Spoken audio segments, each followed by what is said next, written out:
Okay, now we're live for real. We are live for real.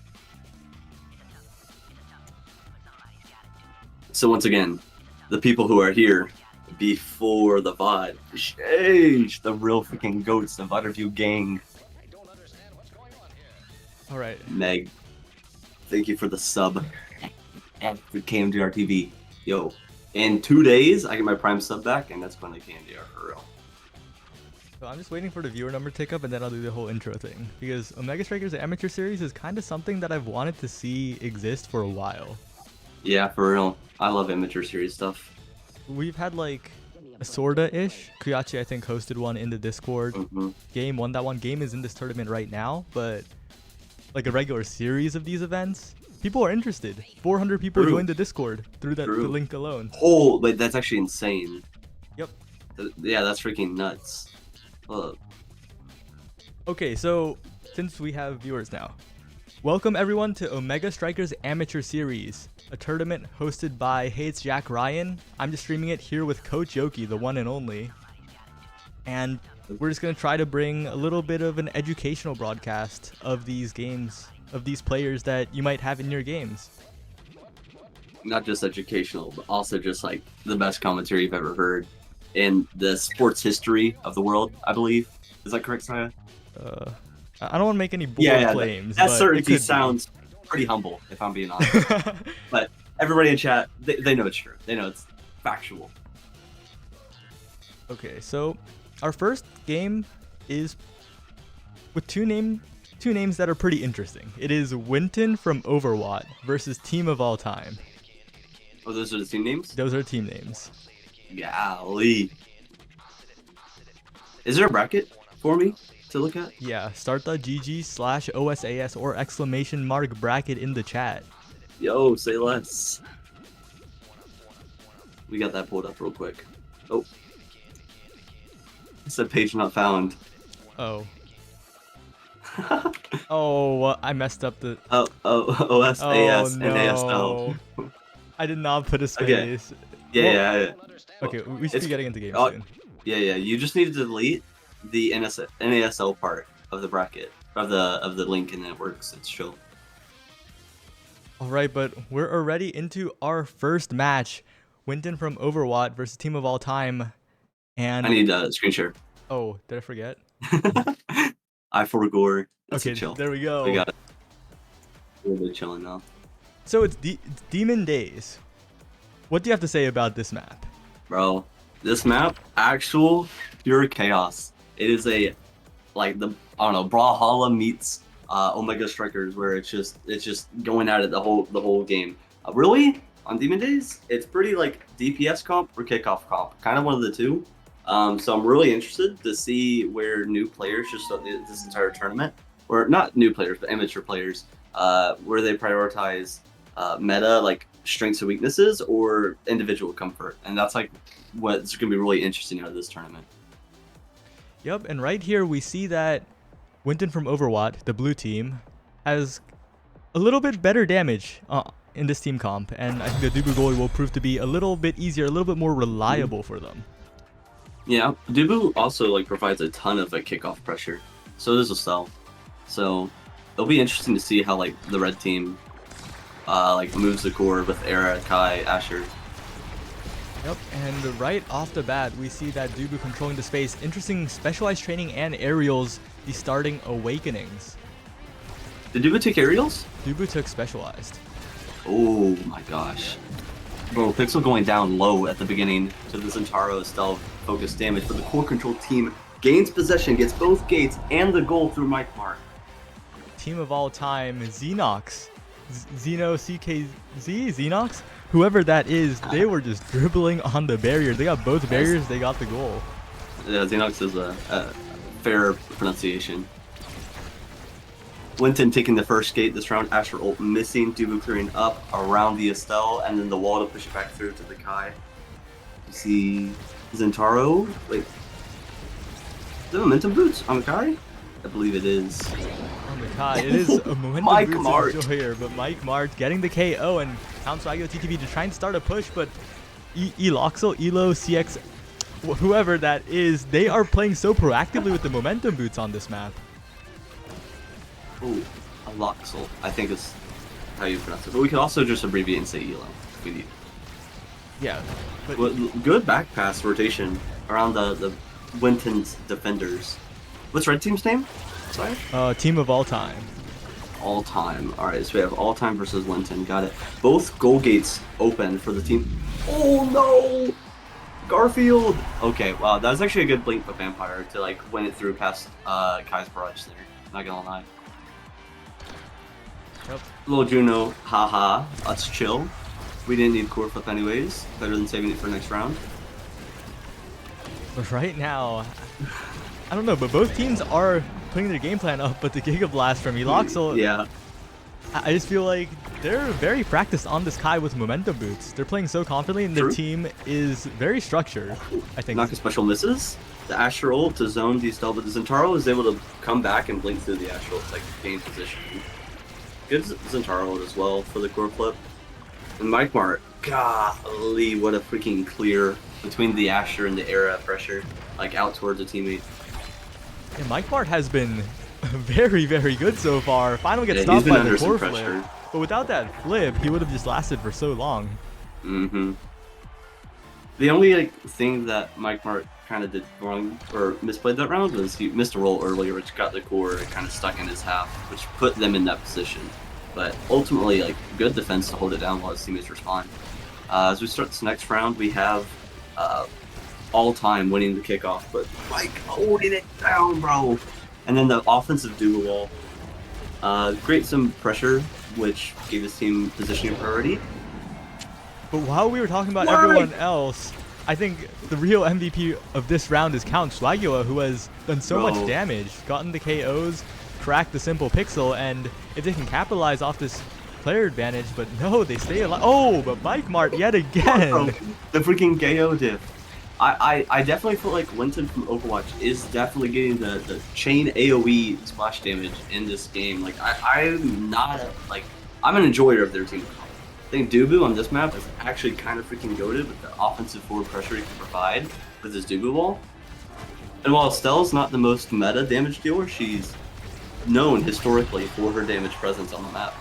So this Estelle is not only like helping win these kickoffs, but also like hard enabling this entire to get these staggers and work up to securing these KOs.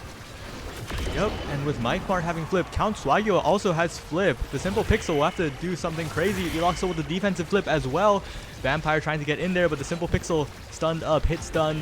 And now Eloxel with the Giga Blast trying to make something happen. Simple pixel almost gets the angle, but it's not enough, and the core flies past, but the Crystal Thorns are not enough to get it into the goal. Oh my gosh, and they get it through Swagula, who dumped like 4 abilities. No, Dubu did not have an elusive. The Vamp comes back and is able to help with the defense. Xenox wins the 50-50 on Swagula and net to secure the first round 3-1. And that shot was so good. Just understood. They have no abilities. They have to pick a side. Yeah. Yeah. Wait. Okay, Era's gonna probably be able to get Monumentalist here. Deny the Dubu. Yeah, that's gonna be pretty necessary for her to secure like some space. Let's see what Kai goes. Will he go Deadeye or Dance? Do not deny the heavy impact. Kai waiting out his pick, deciding to play for the rapid fire. Zentaro and Estelle both got their like probably #1 pick DPS awakenings. So let's see if that plays a differing factor in this upcoming round, where All Time was able to really just sustain core control even through the KOs and damage to win gates and win rounds. But maybe the damage will be enough to make a difference in this round, Saya. Yeah, especially when you look at the future of this game. There's still a lot of awakenings that haven't been on the table yet. And I think that in terms of long-term scaling, the side of Winton from Overwatch has much more to look forward to. That's true. We see Pixel get staggered early, a good Centaur ult, and the Asher goes down. With Pixel with the double KO from Swagula, actually gaming on the Centauro, while setting himself up for the second. Oh, he almost got the solo ace on the guy. I was able to pick it up though, but a barrier does go down. Yeah, and Elok's still playing so well to stay alive, to not mess up Mike Mart. Unfortunately, the core flip burned, and now Xenox has full control of the core, but Mike Mart winning the strike war, and that's what they needed here. They get the barrier with the good angle too, the timing mix up. And now Mike Mart just needs a pass count. Swagio is in position, but Elok still just clears up, and now Xenox, but no, what a clear by Mike Mart, by the way. Mike Mart goes down to the Era Swarm. And not only that, but Xenox was able to regen from half HP because 2 abilities were missed on Xenox. No, and Vamp just a tad too north on the Estelle Blink to make that save. We see the core control prevail once again, Saya, despite being KO'd by Strigula. Yep. That was good effort by Elo to hold it down though, for real. That was like pretty solid. And maybe Elo really is the backbone of this team. Xenox and Simple Pixel, even if they get KO'd, if Elo can hold long enough for the respawns, but what the damage pressure is so good. They don't even have Stinger yet. This entire ult, not only did Xenox and Era not like manage to elusive the last hit, but that procs the heavy impact CDR regen. Pixel, my bad. I forgot. I remember now. I don't forget again. Strigula with the elusive on the swarm, and then Vamp with the calculated pass. Oh! The passive strike. It went through everything. Passive strike. It went through Xenox, yes, to win the clear off of Kai. That was a good clear from Elo, but Strigula had the read, bro. Mans has been investing some time in the library practicing those reads. And that practice is so much more impressive. There's no practice tool in the game yet. You have to lab in actual games. Both barriers go down early for Mike Mart, something that is not uncommon. Mike Mart. Oh, Xenox, bro. I don't know how to, like, bro, Xenox with the reads now. Good strike war timing from Xenox to win the 50 on Mike. Yep, and now Xenox, once again in position, but Vampire gets it past him, and Vampire really trying to make it happen, but the Simple Pixel's positioning has been consistently good all game, just stays away out of the clump, ready to pick up any core that comes loose. Oh my gosh, bro. So, one thing I think is happening pretty consistently, and why Team of All Time is proving why they are one of the teams of all time, is while Winston from Overwatch is winning core control off kickoff, Team of All Time is catching that, gaining control, and then transitioning onto an unstoppable offense, and then just double goal barrier and goal from there. Yeah. Interesting pick from Kai to go unstoppable. That gives Centauro not only super... Oh, missile prop from the Estelle.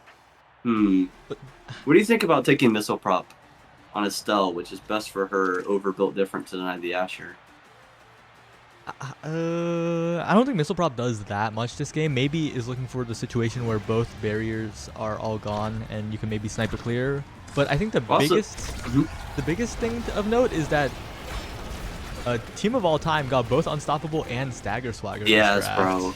They got Unstoppable and Stagger Swagger. That is so true. It's like the Simple Pixel can now just play midfield without fearing. Doesn't matter. But yeah, the one person without either of them just goes down. Person. Yeah. That was also the Asher who made herself a bigger target, literally, with the last draft taking built different. Pixel! Holy! Oh my gosh! Pixel just said, give me the core, procure, and I will score. Oh my goodness, bro. It does not matter if you have one down, if the one down is not the Simple Pixel. Golly. And honestly, now I'm respecting the draft strategy of Team of All Time. They were gambling on Simple Pixel getting that Stagger Swagger as like that late pick, and it paid off, and this could be it right here. Dude, it's crazy that Team of All Time is able to sustain this pressure, because not only did Swagula blink with core flip on top of the lock zone, Loxo was able to get the clear before the Super Surge stun came in, but he cleared into a Duga wall on the other side and kept both gates up. Okay, now one's gone. Yeah, now one's gone. Still gate advantage. Okay, but Simple Pixel and Xenox have possession. They have the pressure. They're looping pressure, and especially with the tornado. But what an angle with the flip! Jeez, Mike Mart, I apologize for ever doubting. His man said, "Adoo-boo." And now they're right back into it. If they can get the KOs and capitalize here, prevent Simple Pixel from running too freely across the map somehow. Alright, here's a Duba wall going down top side. Both forwards committing bot side, and of course still getting through. I think this Asher pick is actually maybe goated on defense for this map. The choke points that you would have to stuff through an Asher. Yeah. It's like a mini Dubu in a way. Mini Dubu. The path splitter kind of acts like the Dubu wall in terms of walling it off. Oh, good snipe from Vamp. Able to pick up that gate. Loxel slightly miscalculating, missing the core flip. Mike Mark getting the late roll. Big strike where Heron swag. Good blink from Vamp. I like how Pixel played that. It's very slow. Yeah, in general, and Xenot's core flip in front of the goal, but in general, we're praising Pixel so much, but they're doing so much right. Like, they're not afraid to hit it at like a weak angle, like a vertical angle when there's nothing happening, instead of like throwing it back to them. The patience to just like bait out positions to open up offense for the Asher, and it is like just really good, bro. Like right here, look at this. Look at patience. See. Patience, and that baited out one, if not two, of Centaur's abilities, at least the ultimate, and then is able to win the strike ward and just apply this pressure. Xenox seeing the pass to Pixel core flips it, a clean 3-0 victory. I think that was 3, if not 4 goals from Winton from Overwatch, but I was impressed. They stuck to their playstyle and they made it work. Yeah, and rare deserved MVP, by the way. Even the in-game system knew that Pixel was styling all over them that game. I just remembered, stream can't see my webcam. I was freaking emoting IRL. Okay, well they can see it now. All right, let's take a look at the stats though.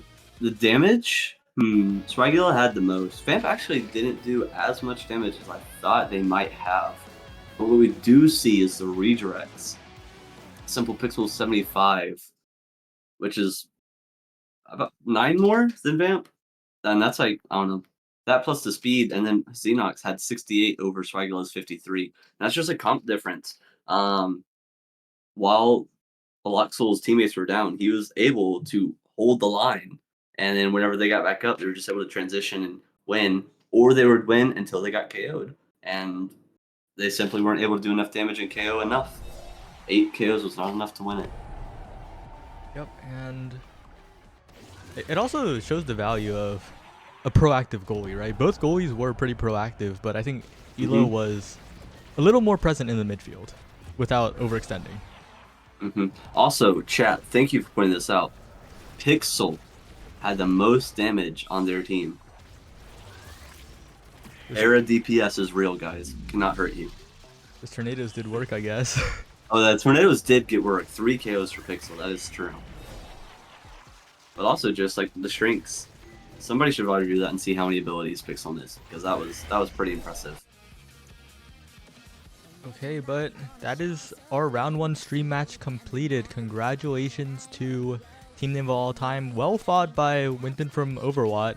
Even though it was a 3-0, it wasn't like completely one-sided. You're getting KO'd perma. Like, there were KOs, there was pressure, there were goals.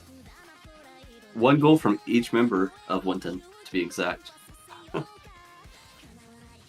Now we await the last few matches of round 1. And right now, a lot of teams. So far, we have Glue Keepers, Team of All Time, Formless Bear Sloths, The Cafe, Cheese Fry Gaming, that's a good name. Sony Salute, please. Maybe if they win. Packet Lost Gaming, 1-800 Gambler. We need the Sony emotes. Definitely the Underdogs, Surplus, University, Esports. And then I clicked off the bracket. There's one more team that was 1-0. I lost it. My bad. Chikara? Formless Bear Sloths? Maybe? I got them. It's not filtered anymore. By wins. Oh. Well, yeah, my refresh trolled hard. It's trolled though. We're only waiting for 2 matches. 1 match. Okay, Punching Oranges production has won over WWIAT. KO them in Shrimp Posture is still going on. KO them is a roster that we know though. Kyodem is Arcane Chicken, Kuyachi, Game, and Suiseki. 3 of those names are very familiar if you're involved in tournaments. Ooh, I see. Okay, I found it. I found my tab. Yeah, Chikara and Titan Dragon Blade. Dubu Simps, I didn't get to. Those are the 3 teams that are also 1-0 so far who won their first match, whose names I did not say. Oh, and Kyodem has beat Shrimp Posture, so we are moving on to round 2. Very shortly. Round 2. Who do we have for round 2? Do you know yet, Simon? No, it is Swiss, so it'll be regenerated as soon as everything gets logged. So we are in amateur series waiting room chat. Bro, this is whenever we need Borg to ask one of those like silly, goofy chat questions. Yeah. That was Borg that does that, right? Are there any silly, goofy chat questions right now? Bro, we need somebody in chat to give a chat question. What's something? Who's your? Ooh. I was gonna say. Wait, you ain't so right. Wait, thoughts on water and cereal?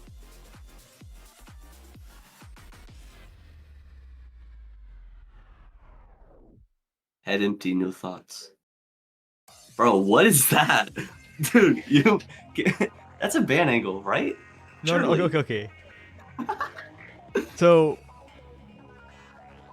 I'm afraid to say it, but I'm gonna say it, okay? I don't think water and cereal is that bad. It has to be. It just dilutes the flavor of the cereal. Right? It depends on how much water. I like my cereal without the cereal. That's kind of based, actually. They sell cereal milk. Has anybody in chat ever tried cereal milk? Like the individually packaged cereal milk? They make like, what? Lucky Charms, Cinnamon Toast Crunch, like, and what's the Coca cereal? I forgot what it's called. Cocoa Puffs or whatever? Yeah, Cocoa Puffs, I guess. They make pre-packaged cereal milk. Has anybody tried that? I've heard it's good. It was on like Shark Tank or something. But I don't know, personally. I'm not qualified for this discussion. I haven't consumed cereal in like 7 years now. I will never have water and cereal, but I fear we may have too many players that already do. Wait, it's real though. If you look at like NASL players, there's at least 2 that eat cereal with water. No. Yes. How do you know? Source? Yume told me that about 2 people, I think. All right, let's pull up who's Yume on a team with. we can rule out some variables. Name and shame, true. Actually, so true. We need. Never mind. Okay. Bro, does anybody? Are there any fan favorite amateur players who are like heavily involved in the community? Yeah, Chad. Who's your favorite player that's in this tournament? Golly. The Trick Raid. Thank you, AM_Trickster. The Trick himself. I see we have Dragon Claude, Kuyachi, Game, Arcane Chicken. That's there. That is a team. That is one of the teams. Very strong team. And then we also have. I already said this, but Dragon Claude is on a team. Acorn is on a team. Acorn from Beta, I believe, possibly. Who's pretty high ranked in Beta, but hasn't been playing too much. It's one other name. Oh no, the Acorn is not the Acorn you're thinking of. Okay, different Acorn. Yeah. We have Simple Pixel, truly a fan favorite, in the running. And then we have Spartan from GMU, their goalie. Okay, so I think I know what match I want to stream this time. It is DOA versus 2.5 Women. I do not know any of the players. Teams? Okay.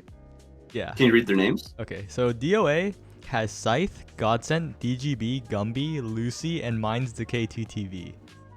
But I think the ones that will be playing are Scythe, Godsent, and DGB. Oh, they're not playing OS, they're playing football. They got their starting lineup.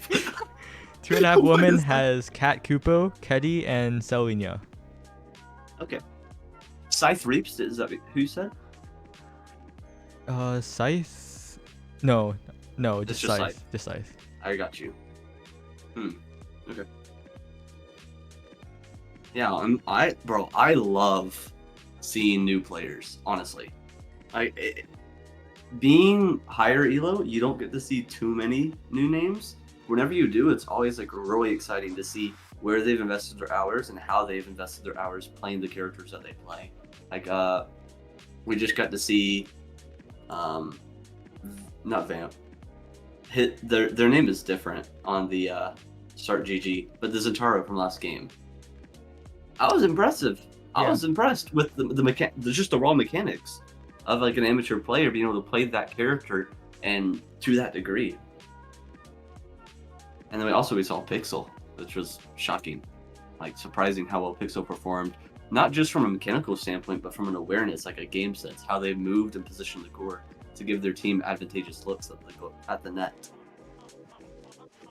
Yep, and right now we're just waiting on DOA and 2.5 Women, but this should also be a pretty good game because both of them are 1-0 teams. They won their previous match. We'll see what happens. Indeed we will. But the beauty of Swiss is that even if you take L's, you still have a lot more matches to play. It's not like single elimination where you lose one and you're out. It's not like double elimination where you lose two and you're out. In Swiss, That is true. you have as many matches as you have rounds, pretty much. And to a degree, I think that's like ultimately really good for this tournament because it will be consistent, regular tournament and competitive 3v3 practice and experience for these players who might not have a team who's always available to scrim with or to even like play ranked with as they work their way up to the higher ranks in the game. So, chat, I believe it's mid diamond 10%. Anybody below mid diamond 10%, Low diamond. be looking for the next you're AM right. series. I was so wrong. I was trying to correct you while I was wrong. Oh no. Maybe every team is a scramble together team, just because if you have a teammate who is above mid diamond 10%, they cannot register. So there's going to be a lot of free agents for a tournament that has restrictions, which does make this tournament interesting. It's going to be a lot of which team can adapt to one another's play styles and figure out a win condition that works for them and their teammates the best. Is probably going to be one of the 4-0 teams to win. I believe we'll have multiple 4-0 teams this tournament. Yeah, there will definitely be more than one. Maybe 3, maybe 4, I think. Yeah. Which is chill, I think. In a way, there's glory and honor for winning, but I think for a tournament like this, where it's much more how competitive are you as a question, reaching that 4-0 status does confirm that out of the amateur teams, you are one of the best. And as those best teams phase out and climb the ranks, it'll always be a question each new week. Who will be the new 4-0 players? Who will be the new 4-0 teams? Yep, and let's have a little bit of fun with this next match. Channel point predictions are up. This is just for fun. These bestie bucks mean nothing in the real world. It is simply to artificially create chat engagement and to boost statistics. And maybe even get us to the top of the Omega Strikers category so more people can watch these players. That's true. Everybody in the KMDR stream, thanks for watching and supporting our amateurs in the OS community. Y'all are the real goats, for real. Alright, and we are loading into game now. If loading bug isn't a factor, we should be in shortly. Oh, potentially? Let's go. Atlas's lab. We love Atlas Lab. Alright, so who do you think are going to be the priority goalie picks for this map? It's kind of hard to say until we can see the starting awakenings. Yeah, well, you can only see them after the game loads, so. We do see Godsent hovering the Atlas. Honestly, on Atlas Lab, it seems to be much more of a make them have to deal with clearing through the Atlas well in the middle, and apply that pressure to them by either playing a character like Aimi or Kai or even Drakkar, who can apply much more forward offensive pressure, or just hard anchor one barrier, which is where we see the Atlas pick come in. and be kind of a staple on his own map. It does look like we have Era Julie mirror matchup though. Yep. Which is Ooh. interesting. And then we have the one change where the Atlas on Doa's side. Yeah. Had to look at the stream. So Doa's playing the bunker for one barrier, while 2.5 women are really just going for that push playstyle. Oh, Aragoli. Y'all do. Oh, no way, Aragoli. We were misinformed. No, yeah, that is an Aragoli. Yeah. With Glass Cannon start. Wait, this goes crazy. Note that Mindscape does have Glass Cannon on forward, so keep that in mind, and we'll see how 2.5 women try to play around that. Doing, oh my gosh, what an actual arrow angle through the black hole to get that clear. That's something you don't see every day, honestly. Yeah, and Kakupo's playing with a lot of patience. I like that. If you're a goal, you don't need to clear it immediately. You can just keep it there for a little bit if there's no one near you. Mm-hmm. It is really interesting seeing Aragoli. I'm personally a huge Aragoli believer, and we see Selenia securing that staggered KO. And Godsent is not level 2 yet, so the res is not possible. Yep, and now Kakupo and Selenia connecting on the pass. And now with Scythe coming back though, they'll have to work a little more for it, but no! What a good bewitching beam by Kakupo walking up for it. No elusive. Godsent was able to secure the res, but then the elusive did not come through on either the Juliet, and then Selenia was able to follow with flip. Imi got the top side, and then I bottom for a good turret. I'm gonna be honest, I think the right play was to save core flip there. You're down a player and down a gate, so securing the goal gate, maybe not the highest probability, or core flipping to save that might not have been the highest probability of winning the round. Yeah, it's a little hard. Like, even I have trouble deciding when to save flip. I use it a lot when it's a lost round. So seeing that discipline coming out is such a good thing. And Scythe getting a really good angle to put the core in between the two goal barriers. But Kakupo is just really just so aware of everything when clearing. It's like they're not just hitting it back, they are thinking about where to hit it and why to hit it. We'll keep this in mind, Sai, as well. Playing Aragoli, actually, before that, Selenia able to get in the face, and there's where core flip might have been a little bit more necessary, being down 1-0 already. We'll see if DOA can maybe try to bring this first feedback. What I was saying, Sai, is Kakupo being on the era, your win condition is really enabling your forwards, and if Kakupo is off cooldowns, being patient until you have speed or dimension rate to transition with burst off of like your clear. I would love to see how they're playing around their cooldowns more. Yeah, but I think another big thing is how every single member of 2.5 Women is just positioning so well that core flip with a perfect angle. Selenia knows you don't have to touch it if it's going that perfectly. That's true. Selenia is being really, really enabled by the era goalie with giving the Imi the speed that she lacks in the midfield to maintain possession, keep control of this, the core. Yep, and Chrono Boost being picked up will be so good in terms of supporting the forwards, in terms of your own speed as well. Yeah, that is Kakupo able to secure the Chrono Boost. See the tempo going over to Juliet, who had been KO'd a time or two. Then we see Atlas going the dancer route. Yeah, I'm a little surprised, but maybe I shouldn't be. I think Godsent recognizes the win condition is getting all the orbs and fueling up their team, you know? You gotta... Not only that, but Replicator was the starting awakening. Yep. Really just investing in that future.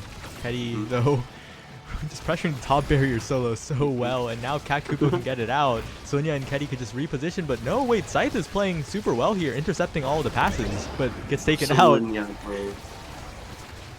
Godsent played the first barrier well. Playing Atlas, you want to commit more for the second barrier, and with the Imi turret down, realized it was lost and backed up to defend more of the second. 1v1 though here. Oh, and the elusive did not win through versus Selenia, who was able to dash strike and win it. The first goal of this round. And I think I've said this a little too many times, but I really, really like 2.5 Women's thoughtfulness, the methodical nature of their strikes. because I think that's the biggest difference maker. Doa is doing well in other areas, but I think their one weakness is that they're kind of just striking when the core is next to them. Yeah, Caddy was able to back up and play that slow to pitch the core to the top side, which makes it much easier to get the core in a position that is difficult for Atlas to have clearing angles. So as like 2.5 women consistently try to clear towards this top side, they're enabling Selenia to get it into a corner that, right there you see it, that it's so difficult for Atlas to get a clear away from that opposing forward. And Selenia able to ult and win it through. Once again, just being able to play so aggressive with how Cat Kupo and is enabling Caddy to hold down the backfield. Yep. And Mind's Decay just cannot get it to Scythe. Sonya and Keddy are just positioning so well. Oh no, the self-double barrier, and Sonya has flip. We'll be able to get something here. Doesn't even need it. Pressures Godsend so much. Forced to burn the Expanse, and the core was already passed by that point. I believe Keddy was horizontal to Atlas, denying the out clear between the goal gates. And that is a difficult situation to be in if you are an Atlas, for sure. Alright, but some interesting choices here. Will Twin Drive be denied by Cat Kupo? No, okay, Twin Drive is let No. Bro, but the thing is, Cat Kupo now has Glass Cannon and Stacks. And then I missed the earlier Awakening pick, but that is so much speed and so much control. Glass Cannon, Chrono Boost, and Stacks, that is so much speed from Cat Kupo. That's true. Cat Kupo can now play creative mode in the midfield as the goalie. Has the strike shot as well. Oh my gosh. Cat Kupo single-handedly getting the core onto the side of Doa. Not once, not twice, but 3 times in the first few seconds of the round. Oh, but Scythe using that size. Just standing there, using the buff again. Oh, bro, we've not seen Scythe with the core much, but whenever Scythe does have it, work gets done. Cat Kupo there though, great defense, not panicking here too, using the shrink and spacing back for the strike. What a glitch pop pass, by the way. And Atlas is taken out, Godsend is gone. Selenia and Keddy just need one connection, maybe Good not peel even. From Scythe. And they secure the KO with the shrink into the Juliet ult. Oh, Cat Kupo is lagging. Oh no. The DDoS strat. Not really. We're not accusing them. Yeah. A lucky break for Doa, but they'll need to do much more to bring this game back because 2.5 women have been in full control. And Selenia once again catches them near the boards, and if you're anyone and you're that close to the edge, Juliet will be pouncing shortly. Now they're just what a save! The twin drive from Godsend secures that barrier for just enough time for Mindscape to come back, but the Error Swarm is in the prime time is able to keep keep the core away from Selenia, and the Mindscape winning another 50 side securing the KO. This is gonna let Atlas get back up, and they're gonna have a 3v2. And Cat Kupo, I like it. They're so confident. Like, even when they mess up, they just don't stop walking forward because it's the right play. They put on so much pressure, and the one time it works, it'll be such an easy goal. What an elusive from Scythe to elusive the dash punch. Right, and Keddy. Keddy winning the 1v2 core control. Oh, and Keddy, the self-pass with the glitch pop, passing to Selenia, did not have the cooldown there, and now Scythe gets to play, but that strike was a little too hasty, and it just goes right past Keddy with the pass to Selenia, setting up for something, but the clear goes past again, and now Scythe, again, these strikes are a little too hasty, the angle a little too sharp, it goes right to Kupo, but doesn't matter, Scythe getting the KO, the glitch pop, oh, that was almost a goal, but Godsend manages to save it. And now Cat Kupo Doa is doing such an insane job holding down the defense in this final set. They're going to have to find a way to get Mindscape. Oh, and they're not able to hold it down long enough. That's the one weakness of the Atlas. You are still immobile if they hit it around you. Godsend, unfortunately, did not have the tools there. Yeah, lacking a little bit of movement speed. But as good as defense as Doa has been playing, they're going to need to find a way to get Mindscape in a position where they can procure Scythe the Rock. Scythe was able to secure a KO at the end of last round, but they're going to need to do more to gain enough possession to apply significant offense. Yeah, and they go for the KO there, but overall, I think the difference is that Sonya and Kedi are connecting with the passes. Mind's Decay and Scythe are not, but maybe you don't need to right now if you can get strikes like those. Continuing to strike. Scythe! No! Scythe is flip! Scythe catches it! Oh, what a catch from Kedi, though. Mine was denying the top tier the whole time. That's why the core did have to keep going back to Scythe. And Godsent playing up, getting that denied. But doesn't have another expanse for the core flip. Selenia in the right position, right place, right time with the flip to put it through. Match point for 2.5 women. Yeah, and that was such a routine play for Selenia, but in a tournament like this, that is so impressive. Just have the confidence to flip immediately, wait for the barrier, and go like, yeah, I got this. You're not striking this. And now Selenia's at it again, stealing the orb, almost getting the barrier. A little bit of stuttering. Scythe going to 1 HP. Do we have Atlas Res? I believe we do. Yeah, but Godsent right now knows that Scythe will stay alive, I guess. But Selenia getting the pass, passing it up to Kedi. The glitch pop goes wide, and now Kakupo and Kedi need to get it past. The core almost finds its way across Mind's Decay. Continuing the offense, but oh no, the expanse is late, and now the goal is open. Kedi with the glitch pop. The center stops it.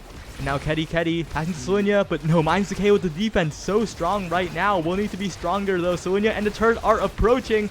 Kedi misses the strike, and Kakupo with the flip. Continuing on the offense. Selenia and Kedi. The ult is out. The flip is ready. But they still save it. Just holding. But not in the end. There's just way too much pressure.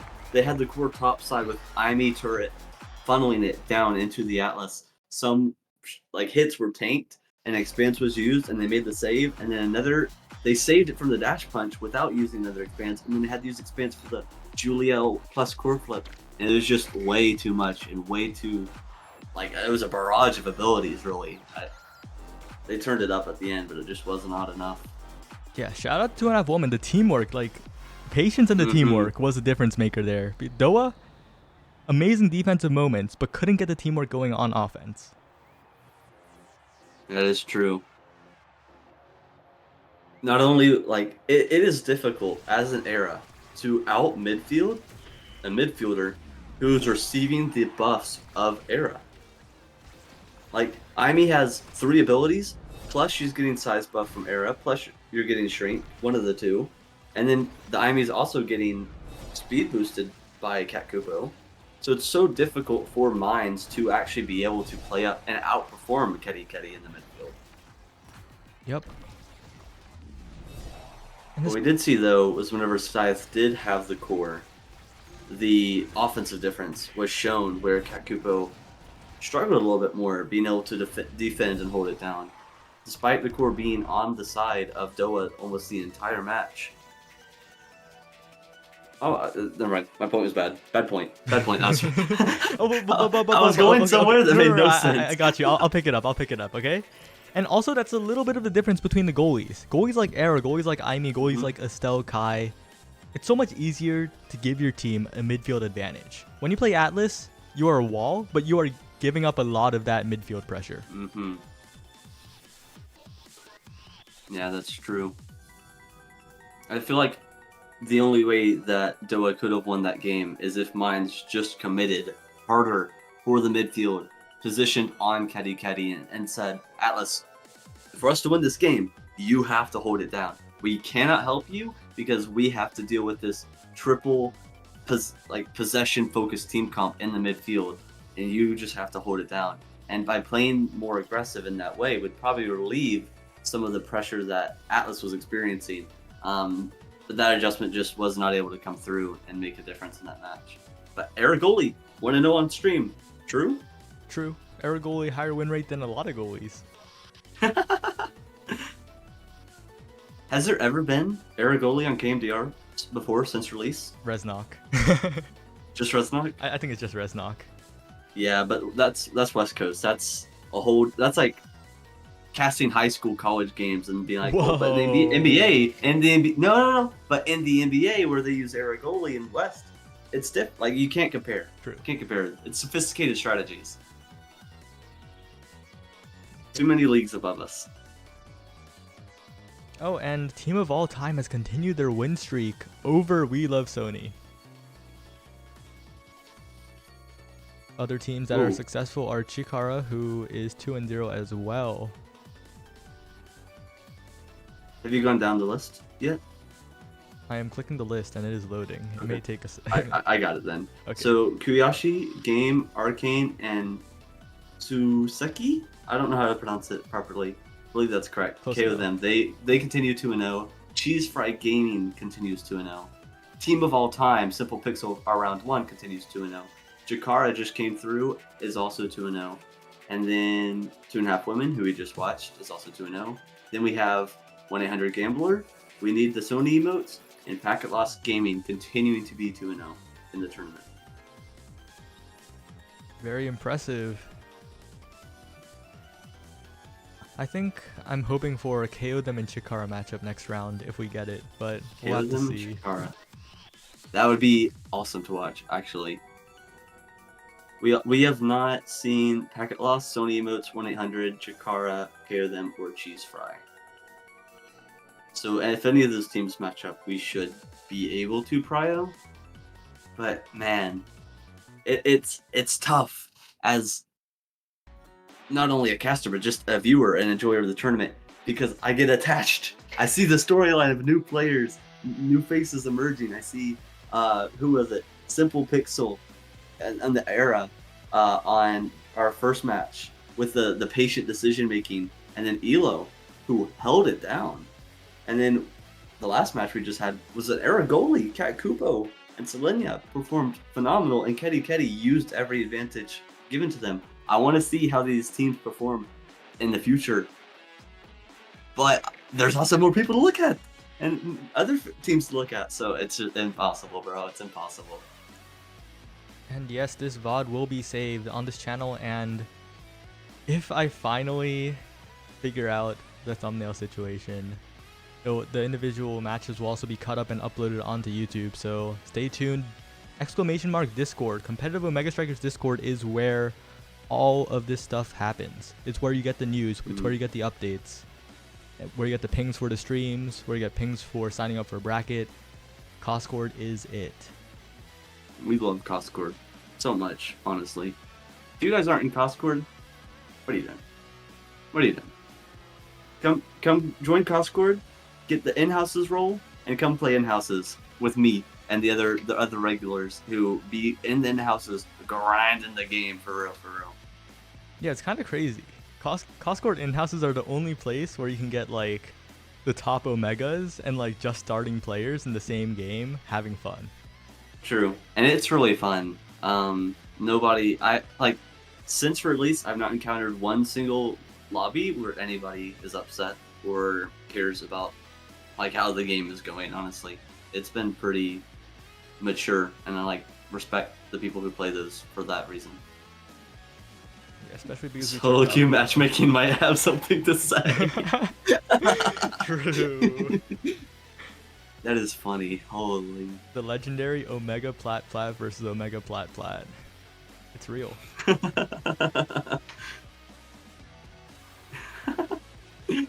Bro, if you guys want an experience of all time, Q ranked at 7:30 a.m. Eastern time. Bro, Saya's reactions. Bro, it's so good. All right, do we have new teams coming through? Nope. Some of these matches are taking a while. Oh, new teams come through for 2-0. Okay. We have Glue Keepers, and I think that's it. Surplus Esports University. Wait, did they lose? No, they're 2-0. No. Wait, did you already say them? No. Okay. So they just got updated. I didn't see it.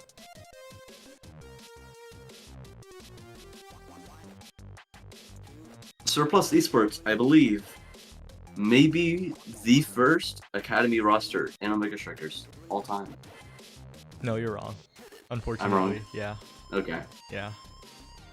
Who was first? I think like Pawns Black and Pawns White or something. Oh, that's true. I thought that was East and West. I don't think that was Academy. I think that was East-West team. They've been in the same tournament before. Or maybe it's Chikara Red and Chikara Blue. Maybe. It's kind of funny. And for the record, I was kind of excluding collegiate teams in that statement. But yeah, collegiate teams immediately rule out that claim for sure. Where are we at with the bracket right now? Teams are finishing up 2-0. We are roughly halfway through the tournament. Yep. We will have to see who comes out on top because as every round goes, the number of undefeated teams shrinks by half. That's true. And right now we are currently looking at 1, 2, 3, 4. Oh wait, no, 10 2-0 teams. There are 10 undefeated teams, so it's going to go 5 and then 3 or 2, depending on if the odd man out team wins or loses. So there'll be 3 or 2 winners from on this tournament. No, actually, there will be. Yeah, you're right. Wait. Who will be able to make it out of the bracket undefeated. Will there be a bracket for all the undefeated teams? No, not this week.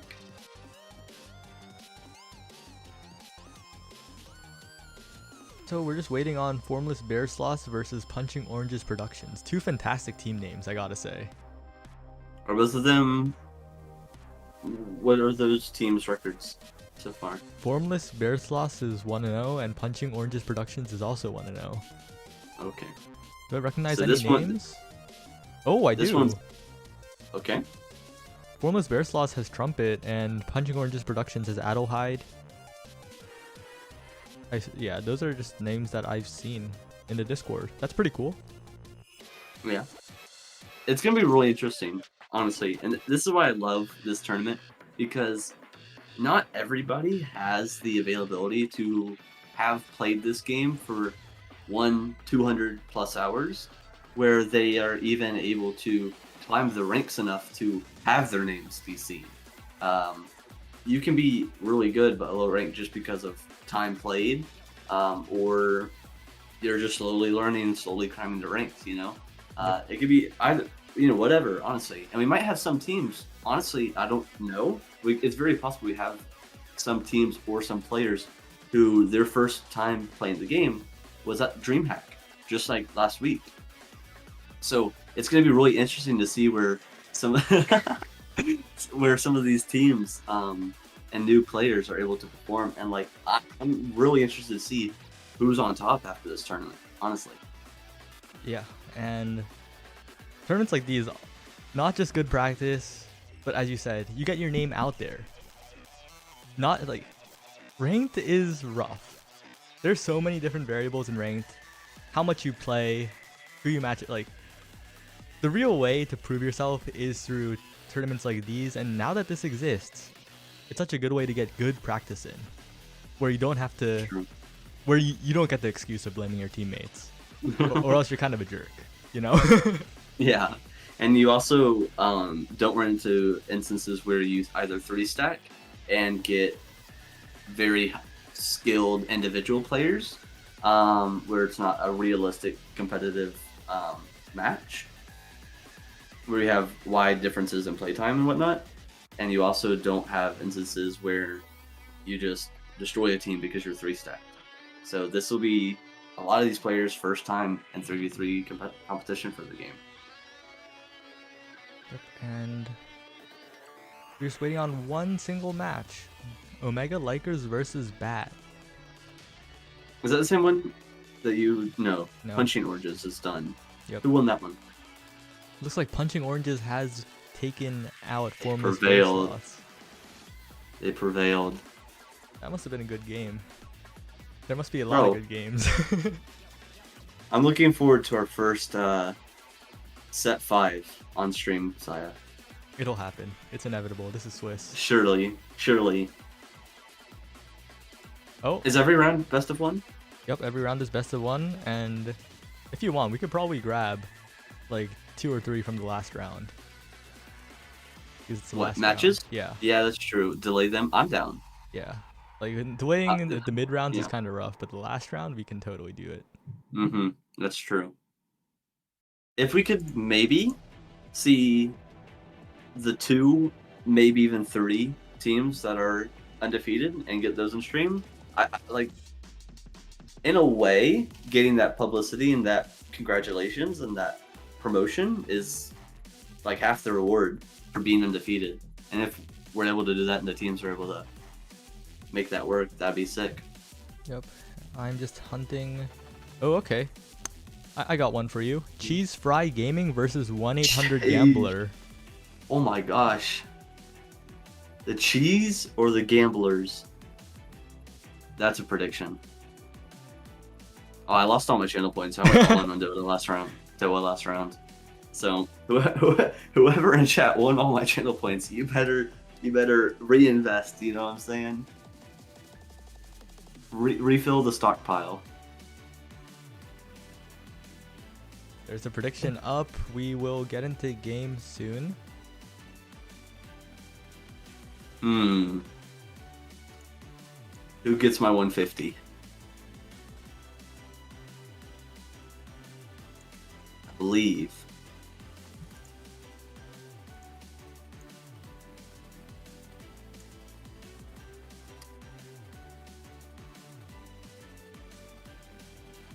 Bro, is there any chance making your team name Sony and then winning a tournament wins you emotes, Sire? I'm not the right person to ask for that. You need to ask Sony for that. Do I look like Sony to you? Do I have bat ears that look like cat ears and are often confused? No. No. Yeah. Yeah. It's Not rough. debatable.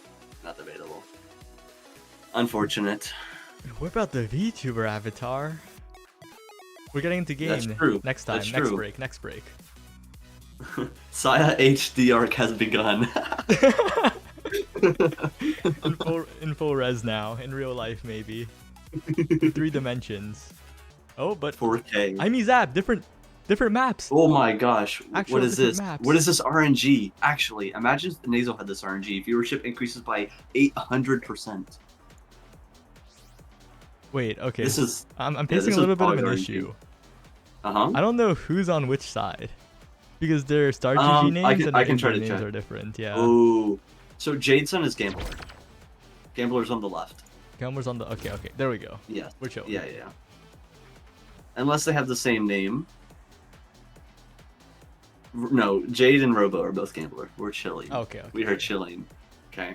But I got fearful about the 1 in a million chance that they both had the same Start GD usernames of both teams, or they switched in game or something. But now we're chilling. So we see on IMZAP, Era Asher Ford versus, I believe, Drakar and Kai Ford. It appears so, unless it's Dubu. Forward? No, that's not Dubu. Aw, No. I was hoping. We have Dubu cast the last. Oh. And Juno Goli. Let's go. Yeah, Juno Goli on IMZAP actually maybe is kind of strong. Honestly, now that I think about it. Really? You think so? Yeah, You're a fan? I'm a fan. Because IMZAP, you force the double funnel in the midfield that Juno can just kind of stuff with her slimes. But Right. both teams are playing a pretty core control dominant playstyle for this map. We see no Rasmus, we see no Julies, we see no Zentaras even, no Imies, no Lunas, no nothing. It's pretty core control focused.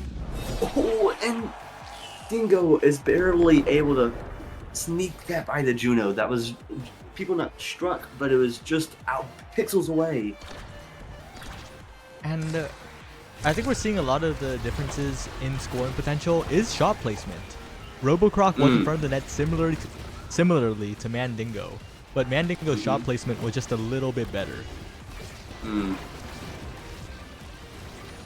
Dyer sitting waiting for the core. One thing to note this round, Saya, was Cheese Fry. They started the round with both of their forwards at level 2, whenever Gambler had none.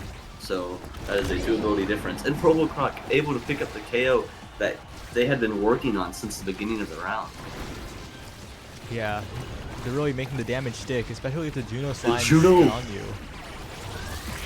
Bro, PeopleNut is able to play so far back in net while like throwing slimes to position like the core back up into the other team's side. So like whenever Robocroc was on offense there, Robo did not have to worry about coming back to hold and anchor the choke point because Juno and net has it covered. Yeah, and Jade Sun is assisting with the defense. Juno goalie defense is the weak point, but Jade Sun knows this is a team that realizes that weakness. But with that Giga Blast, that's a good KO. Good flip, but it's a little late. Yeah, the clip's just a tad late. The invisible Dracar and the Juno jump to win 50. Peepo Nut with the defense, but unfortunately Asher's out of abilities. Yeah, a good pass, and then Dingo had also followed up that shot with the Dracar. If they weren't able to score it there, Saya, Robo just respawned with Dingo staggered. It's like it was handing Robo a comeback KO if they didn't score it there. Yeah, definitely could have been a huge turnaround, and Robo's trying to solo score here, but Cheesecake'u gets the defensive strikes properly, and Mandingo gets mixed a little bit by Peepo Nut's strike angle. Now Robo, maybe a pass, maybe a stuff attempt. Jade Sun is waiting, gets a little impatient and walks up, but has the flip still. Yeah. Does not The Asher Dash is able to secure. Just like the Alice match we had mentioned earlier, Saya. You're up 2-0, you're down a goal barrier, Tor's on your side. Is it worth flipping? I think no. I think save it for this round, get that first barrier, and then be like working towards an unfortunate set 5 is like ideal. Yeah, well, it's definitely more of a decision here, I think. I think it's more scoreable here. So, yeah, this is definitely a core flip angle if you're Cheesecake. Cheesecake? Cheese. I think it's like cheesecake, but like spelled differently. Cheesecake. Kaku? Cheesecake. I don't know. Something along those lines. Back to the game. Croc, good help defense coming back to secure the clear from people. And then this is where the Duba wall does rival the Juno Slime in creation versus creation gameplay, holding that offensive pressure. Oh, but a good wait by Peepo Nut. Yeah, and I do have to note that Peepo Nut actually opted for the Deadeye instead of the Cast to Last, so the Slimes aren't going to last as long. But playing Juno goalie means your Slimes are always Deadeye distance away from you. True. Look at that range. Peepo Nut is like primary Slimes from goal line to midfield, and a good. Oh, but Dingo has the strike. Is that 2-0 now? Right now, it's... G-Spry is up? 1-0. 1-0. It's 1-0. It's 1-0. They're chilling, and... There's missile prop. Yeah, lots on the Juno table. wants to secure... Kai might be able to go for the stacks. Oh, Kai goes missile prop, Oh, okay. Kai... Yes, Kai does also have Deadeye. To be noted. Juno going to pick up the Timeless to be able to sustain and have more slime presence on the midfield. Dracar taking Built Different, which scales his shotgun and shotgun damage. Asher getting the Twin Drive. Dubu choosing Glass Cannon over stacks. Difficult decision to make. If you're Dubu, you cannot deny both speeds, so Era is guaranteed scaling in this round. Yeah, and... I don't know, do you agree with the Glass Cannon over stacks? It's interesting. Honestly, I think Glass Cannon on earlier drafts may outvalue for the ice skating Dubu because early in the round, off kickoff, round 1, you are going to have Glass Cannon value where you don't have stacks. And Dingo did take Built Different with Dire taking Missile Prop Deadeye. So the side of Cheese Fry has more damage potential to potentially be able to kill an Era who has stacks. Yeah, we're really seeing Peepo Nut's Juno goalie come into play here. So much damage put onto both members. Dire has regen now, but still, that damage is quite a bit, even if you're not aiming for it, like right there. Oh my gosh, that Juno Slime detecting the invisible Dracar. Oh, but... Oh, no! Jeez, God. No. Peepo Nut. The names, the goalie names, are catching me off guard. Peepo Nut. Just out of the strike range again, that is twice. Alright, but Peepo Nut and RoboCroc, despite RoboCroc being slowed down, they still have put on a lot of pressure, but that Giga Blast gets both. So much damage value. RoboCroc heals a little bit, but still, Mandingo is going ham, striking the barrier down, and now Cheesecake and Dire. It gets past RoboCroc, and just one strike is necessary. Juno, unfortunately, small and without an ability. So Yoki, what do you think 1-800-GAMBLER needs in this next draft? Man, it's interesting. If I have to guess, it would really just come down to like if Jade could get Prime Time or Rapid Fire. It was cast the last start. If Jade was able to secure one of those two, it would be so much control going into the next round. It would give them more time to find these KOs that they're finding. Robo looking to pick up another kill on Dire here in a second. But really, what we see is that double midfield of Jakar Kai is applying so much core control pressure that even having a Juno goalie isn't winning midfield by default. And Robocroc using the Astral to pick up that KO. Getting the KOs was able to give them enough priority to secure a goal barrier. Rock sneaks it above the double log and keeps the flip. Yeah, maybe I counted them out too soon. Maybe they can still do it, especially if they can land all of their damaging abilities. If all that damage gets down, they're securing KOs quite efficiently this game. Indeed they are. And the beautiful thing about securing a KO is after you secure one, it becomes easier to secure the next with the forwards starting with just one bar of elusive. And we see Jade with a backstep Swarm being able to pick up the kill onto the Jakar. And Robocroc has stepped up now. The offense has been much, much better, and Jade is enabling it as well. But right now, Cheesekaku still at the wall. People will have to assist. And that is a wall of cheesecake right there, Saya. Robo has the twin drive, is making good use of it, using it in the midfield to win a 50 to gain possession and priority, and then also having another secondary to be able to score on Cheesekaku. Yep, and now People Nut has been really good with the flip timing. Patience. Like, they recognize that, oh, it's getting past me, press the flip button. Oh, Jade walking behind People Nut in the case that Dingo won a 50, he would be able to flip, but Dingo is able to catch it off the enemies that rebound into the bottom corner.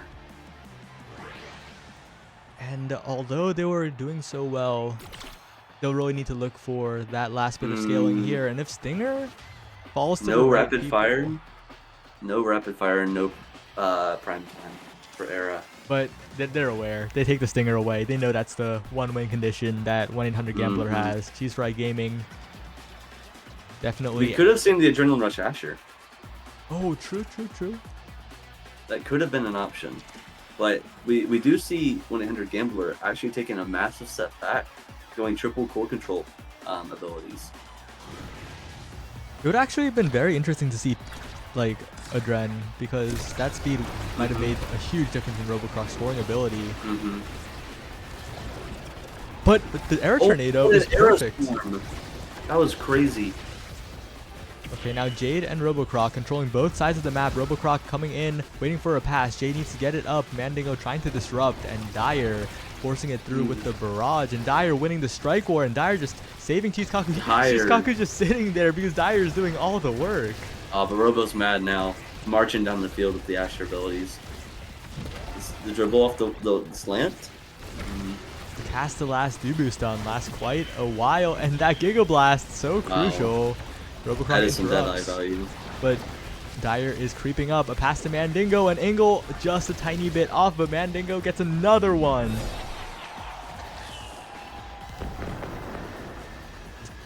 One thing that 1-800-GAMBLER is doing consistently is they're stacking the Asher and the Era on one side of the map, and part of the reason why they're doing this is because the Dubu wall kind of forces them to sit and wait for it to go down. Like Dubu had cast to last start. I don't know what else he might have. I know the Juno is timeless, but a Dubu wall lasts a while. And here we see the Robocroc actually picks up an insane core flip. What I was saying is they're leaving the entire opposite side of the map for Juno to control with her slimes. Yeah, and people are not saying spread out. You need to be there because Jade Sun and Robocroc have sometimes been a little too together. They're best friends. And now... What a Giga Blast! That is a missile prop Deadeye Giga... Wait, is that specialized as well? Oh, wow, Exodia! Oh my gosh, that hit both of them. I think that did a combined 6.5 bars of stagger with 1 Giga. And Dire should have one soon as well. Another tactical nuke inbound. Tactical nuke. The Robocroc, wait, strikes the core flip, and now they have a chance, but no, the strike is missed. Mandingo does not score on that opportunity, so maybe Robocroc and Jade Sun. Oh, but now they're damaging People Nut with the Stinger. Oh, but the slime is there for the defense. AI gaming, Saya. true. We love us some good AI gaming. Oh, but unfortunately, not cleared out of the path of the shotgun, and now 1 goal away for Cheese Fry Gaming. Dyer and Dingo are able to receive the funnel from Cheese Kaku up the top side to checkmate people in that. Really, this is interesting. Gambler just needs to identify a lane they can win with Era, which is difficult because you have the double midfielders of Drakkar and Kai. But if we see Era and Asher be able to anchor and funnel the core and win one side while denying the clearing opposite side, they might be able to gain more offensive pressure. Yeah, and Mandingo, we haven't talked about him enough, I think. He's just been that constant offensive presence, that scoring presence. He's just been in front of the goal most of the time, and PeopleNut has had to work so hard to get every single clear. Yeah, that's something really good to point out, Saya. Because Dyer has been playing phenomenally, winning these strikes and enabling offensive pressure. Like we said, with double midfielders, you are kind of lacking a confirm. You're lacking a brawler who can stuff the net consistently. But the Drakkar has been like making it work. Oh, but this time Cheese Kaku gets a little mixed up. Thinks it's gonna go to the top shelf, but Robocroc just keeps doing what's working. Well, Gambler was able to hold down defense long enough to secure the kill on Dingo, and then transition that to not only a gate but a goal as well. Right now, we'll have to see if they can make the magic happen. Croc has flip. PeopleNut, unfortunately, the slime not there in time. But Croc, oh, the tornado, maybe a little bit of an opportunity. Flip to the tornado. Oh, but that primary does not connect with the core, and now it is looking a little dangerous. Cheese Kaku has the flip, can progress the core very quickly, but Robocroc with the strike timing. How do they do it? 1v1, the core flip goes down. Robo needs to deny this out clear. The Giga Blast comes in, and PeopleNut is not able to consistently defend against a Drakkar sitting and waiting with a shotgun. And that's the power of the scoring Drakkar, the strike shotgun combo.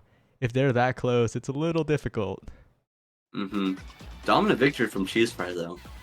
The double mid lane or midfield mid lane, whatever on Imi's app proved to be strong. Dingo with 9 goals, with Cheesecake and Dyer having combined 9 assists. Procure is the win condition, guys.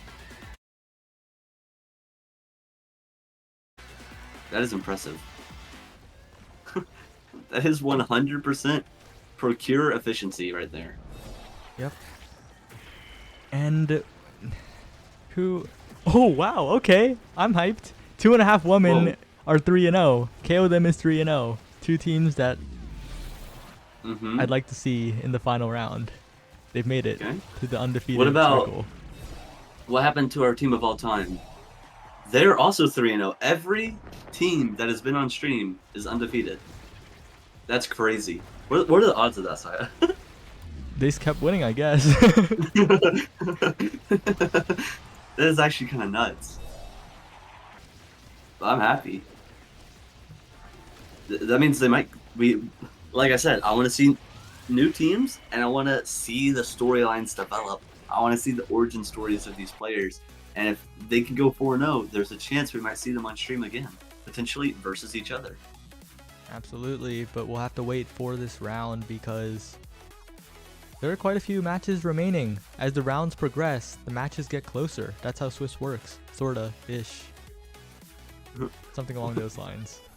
We have all these teams that have been undefeated so far in the bracket, but I have been nothing but defeated so far in channel predictions this tournament. Wait, how? I am 0-3 on channel prediction. Oh no. Hi, 3Z. Yes, Cheese Kaku, GG, welcome to the stream. You played amazing. Well played. I'm loving this, Saya. Yeah. It's so chill and very fun tournament. But where's our game 5? I just need a game 5 to complete my bingo card. It'll arrive. I trust. Believe. Will we get a game 5 this tournament, chat? I don't think so. But I've been wrong on every prediction so far, so. Wait, so you don't think we'll get a game? You don't think we'll get round 5? I don't think so. Okay, we're getting one. Yeah. Surely. All I can do is believe, right? Well played to everyone though. Like, even if you lost on stream, especially in the later rounds, to get on stream, you kind of had to win. You know, you have to be a winner to be on That's broadcast. true. Yeah, and that statement does hold true because whenever we were spectating at 0-0, the team we spectated is a winner. Wait, I'm interested because Winton Overwatch performed decently against a team that is now a top 4 team in the tournament, being a 3 team. At least top 4 as it stands. We have some matches that are still being played, so I'm interested to see where Winton ended up. They're currently 1-1 and fighting against another 1-1 team. Okay. They're on upwards trajectory. Yeah, they are primal raging through this losers bracket. Absolutely. I believe in Winston. This tournament is the definition of the world could always use more heroes, for real. But since we're on a break, another exclamation mark Discord, join Coscord, where all of this happens. If you're interested in catching when the tournaments are, if you want to join one, if you want to watch, if you want to play in-houses, etc., it all happens in Coscord. That is true. We love... Okay, Saya. Yeah? This is embarrassing. Yeah. But I gotta come clean. Okay. I'm not 100% sure what Costco stands for. Okay, so... Competitive Omega Strikers? Then what? Well, okay, so... Do we have a CO? Like, cord as in Discord. Okay. Yeah, well, Costco... Okay. Competitive Omega Strikers Cord. Yeah. I got it. Okay. That makes sense. So 3Z asks, who is your favorite striker, Yoki? It's a question. Are we asking gameplay or are we asking lore? Yeah, that's pretty important. That's pretty important, 3Z. We need to know both? Both? Okay. Bro, lore, it's very, very difficult to not say Dubu. Honestly. But for gameplay, it's either Zentaro or Julie, probably. Combos. I love combos, bro. Combos make the game feel fun. I think my favorite character... Luna! I can't say Luna. I can't say it here. For the lore side. Who's your favorite lore character? My favorite... For their storyline. Yes.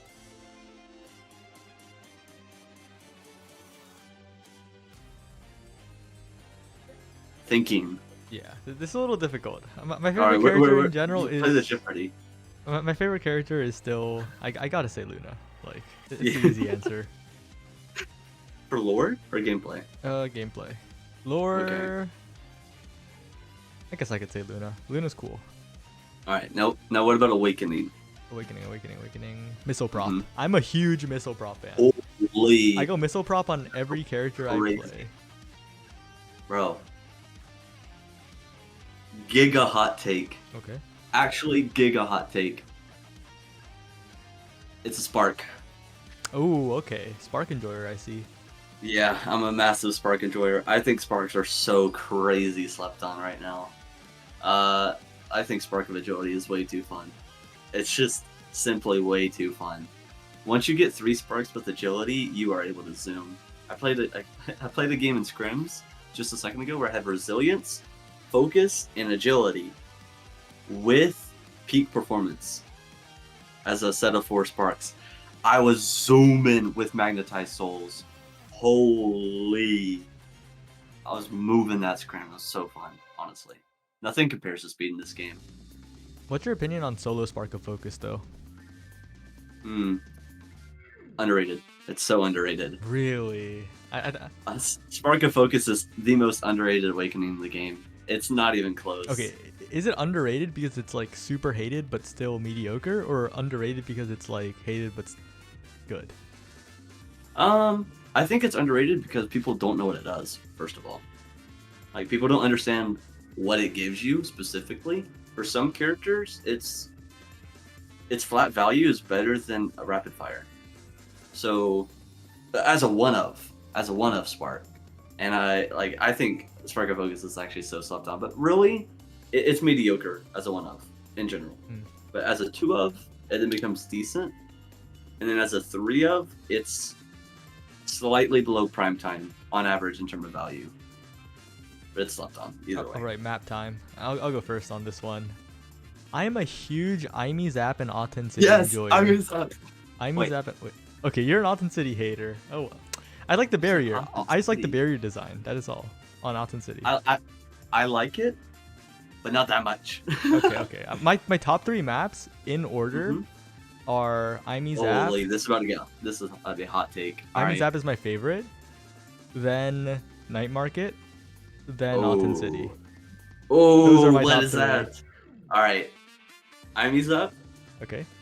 Oni Village. Ooh, okay. Which I know is a hot take. Ooh. But, bro, if you know how to play offense on the map, that map is so freaking fun. So, Imee Zap, Oni Village, and then Night Market. Wow. It honestly might be Demon Dies. Demon Days fan, I see. Yeah. Because that map, whenever the gates are gone on both sides, is so fun. It is so fun.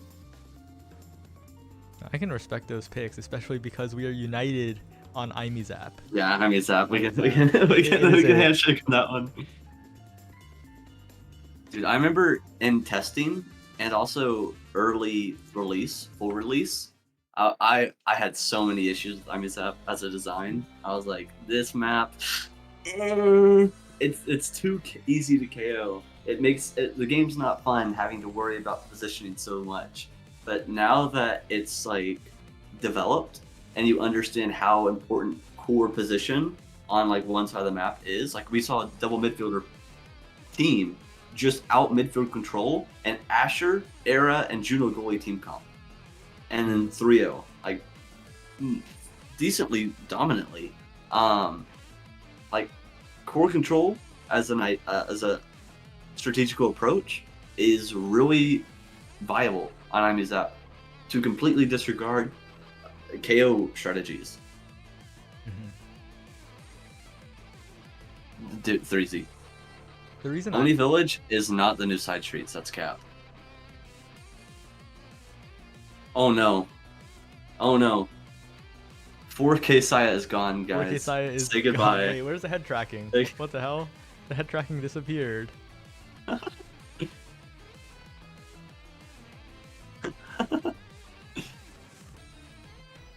Saya entered the Spider-Verse.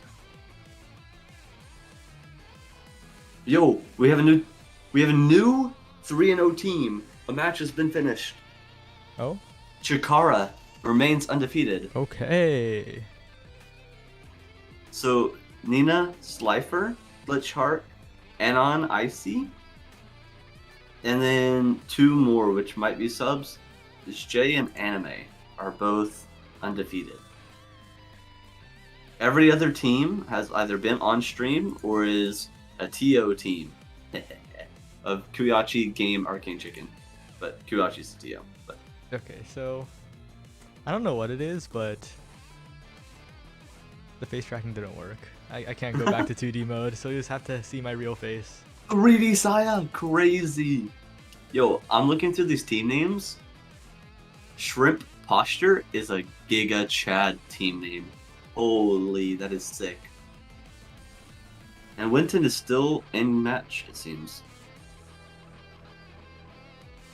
Stream is only streaming 1 game per round, but we might stream more than 1 for the last round because we're not holding anything up then. We'll have to ask the teams if they want to. Wait, Saya. Yeah? I just realized, if you look at Titan Dragon Blade's team on the Start GG, their profile picture. Do you see? I'm looking. Yeah, go take a look.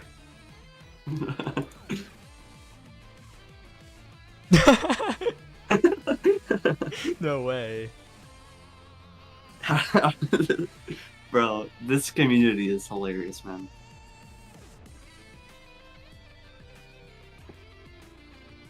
I feel like beta Omega players should not have been let in regardless of the rank. Potentially, but they're washed and bad. Wait, Isn't there only one Omega Beta in this tournament? um, And it's Arcane Chicken. if that's true, then that's true. I don't recognize anybody else who's undefeated currently as being a beta Omega player.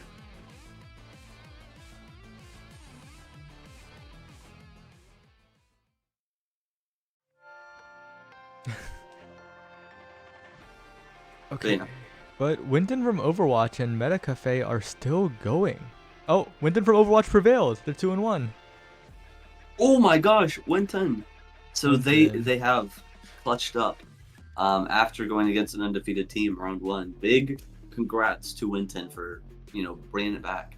And we did see them scale super hard in the game that they believe they got 3-0'd. But that last set, they really played really good, Mm-hmm.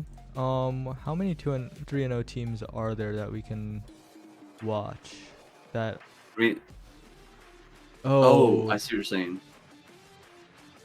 the matchups are such that I think the 3-0 teams are facing 3-0 teams that we spectated already. Well, they're ending 4-0, right? So this is the last. But the Sony emotes are also now 3-0. So there's 3 teams out of the 6 we have not seen play yet. Are you saying all 3 of those 3 teams are playing versus the team we've already spectated? Yeah. Okay. Well, if we're going to pursue the route of spectating different games, that's 3. I will ask and see what we can do. Okay. Because it's currently 9:30. I am super down to watch all 3 games. Best of 1.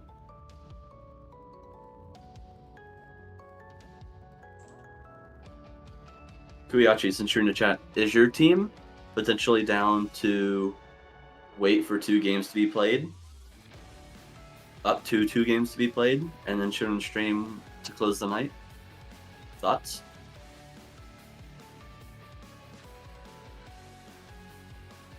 No, 3Z. We're seeing if we can get all of the matches on stream.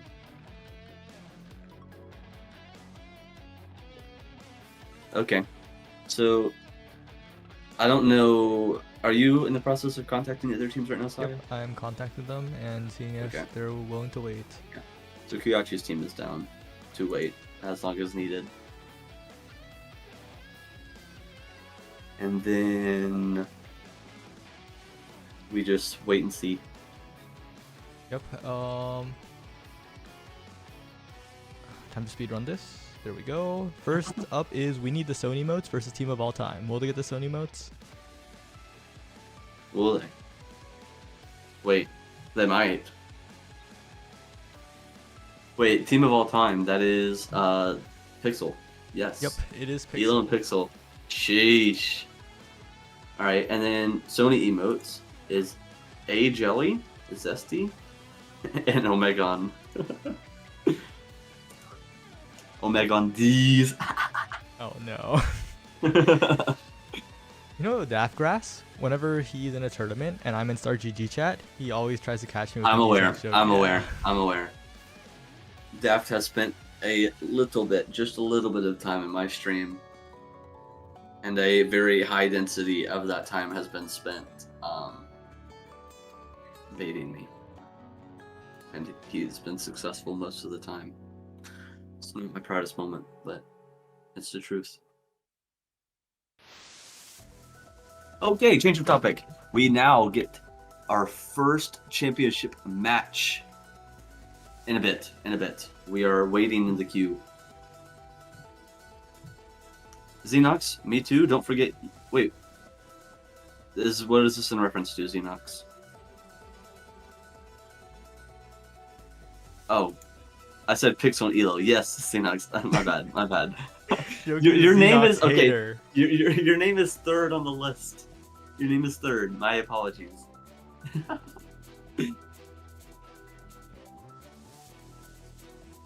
I'll read all 3 from now on. I'll read all 3. Xenox, I respect the Demon Dies Asher pick. Demon Days? Demon Days. What is it? Is it Demon Days? It's Demon Deus, but Demon Days is closer and easier to say. Deus. Interesting. It's not Demon I'm out of Dies. nowhere. Is it DAI or DIA? DAIS. Hmm. It's Demon Days, guys. Look at Yeah, the. Bro. Look it up. Silly Harpy got it. It's Demon Dice. No, it's not. It's Demon Demon Days, Dice. the Gorillaz album.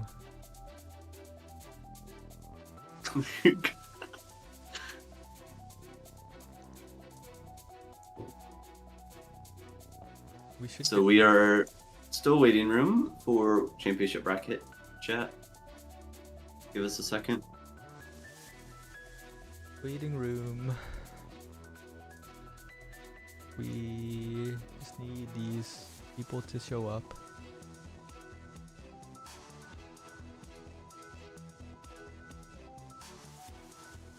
Oh, there we go. All right, waiting queue. Match found. We chilling? Here so. All right, chat. This is one of, I believe, 3. Do we have all 3 confirmed, Saya? Yep, 1 of 3. All right. So this is one of our 3 championship matches. So, hey, cough up the channel points, fellas. Put them in. Oh wait, PP Zesty is okay. Surely the I sides are don't- correct. The sides are correct.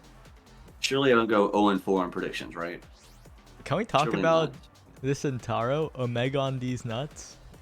What a username. I don't know what that's referring to, Saya. Yeah, it's definitely. This family-friendly stream. It's definitely something. We do potentially. Oh my gosh! Wait, PP Zesty? Is that from PP Legends Academy player? Potentially. Here's the start of Academy I don't know. and ASL. I really don't know. This isn't Fly. Sorry, I had a fly up in my head. I do like the idea and approach to playing Zentaro on Atlas Lab, since the gap close is like kind of needed. Mhm. But it's definitely something that's been relatively untested in high elo playing.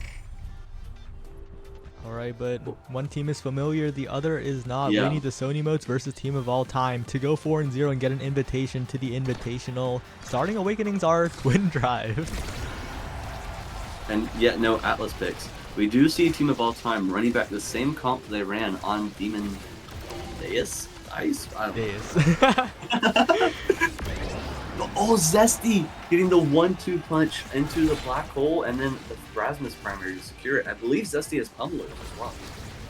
Yeah, and but Xenox has been so good at interrupting, kind of standing in that middle space where the passes happen to really disrupt the passes between Omega on these nuts and Oh no. the player that has just been deceased. That is an SD, Saya. Unfortunate. And oh, the missed strike means Xenox is in there. Gets a strike. The tornado is coming in. The Era Swarm is not enough, and Eloxel will have to barrage his Simple Pixel, but Zesty wins the strike war, and Zesty is just repeating the situations, uses the hook to go for another one, but now Simple Pixel is in the open field. Oh. Yeah, interesting clear around Simple Pixel there. Making use of the black hole and Simple Pixel not willing to risk taking damage, instead letting Kai deal with that one. Unfortunate Oh. strike placement for Simple Pixel, but finally gets a great pass. Sets it up to Xenox, and first goal over to team of all time. And that Kai is Jelly. If you can remember. If I can remember. We will see. Yep. Not to be confused with Best Jelly. Correct. Zesty once again. These clears into the Atlas well have these forwards extremely hesitant to extend to reach them, because damage does seem to be a fragile topic in this game so far. Players consistently getting lower HP. Kai's on both teams means half HP Gigablast setups into a KO can be pretty detrimental. But then we have Jelly clearing up into Xenox after Pixel is applying pressure on the bot side. I don't know if there's a storm there or not. Yeah, and I think a big thing is Pixel is so good with the passes. Kind of knows that Jelly, the unnamed Kai, once again, is trying to... Oh my goodness! What a clear. Oh, and again! No and way. finally a barrier goes Imagine down. if they ran it back to back. Incredible moment. That was a sequence. I think the big... We have Omega working the KO on Kai. Go ahead. Yeah, I think the big thing is, though, Pixel is kind of tossing these passes in front of Xenox, knowing that Jelly will panic, toss an ability out, and that Xenox can capitalize. Pressure does lead to mistakes, Saya. Ooh, Zesty with the Rasmus hook onto Elo. Oh, and Elo, almost a crazy angle. Tornado, unfortunately, there. But now Pixel is in front of the goal, has a dribble, has a shrink, and Xenox gets a hit stun, but unfortunately, the center comes back just in time to disrupt that play. How simple Pixel is setting up offense is kind of interesting. Usually what you would see a lot of higher elo players do is create pressure and tension and draw rotates onto the side of the map that they have the core, and then pitch a pass to an open player. But what Simple is doing, because it's an Asher specifically, is feeding Asher the core as soon as possible. I believe Xenox also has quick strikes. And then Black Hole, no! But what Simple is doing is excluding a defender from the play, forcing a favorable 2v2 into whatever side the Asher is on as soon as possible. Yeah, and Xenox using the path splitter quite well too. They're really using these zoning abilities. The Era Asher comp has Tornado and the path splitter, so Simple Pixel once again on the bottom side. Omega on these nuts needs to use this flip soon, or else Xenox will capitalize with both barriers. And now Simple Pixel just needs one good pass, maybe not even. Xenox, the inevitable. We saw what happened on Demon Dias. Oh, but a good flip. From Jelly. Once again, these barriers, the angles are not compatible with them being hit. And Simple Pixel has the flip, uses the flip, passes up to Xenox, passes back to Simple. And now Elo and Xenox, but no, once again, the disruption from Zesty is pretty good. They're just getting in there. Dude, Simple and Xenox have so much confidence in Elo. Look at the average positioning. They are never leaving the side of Sony emotes. And Xenox able to put round one away with a 3-1 victory. Yep, and just so much control, so much core control. And and the Stagger Swagger first pick. Yeah, Stagger Swagger is perfect here. If you take it, the game is... Oh, Monumentalist, okay.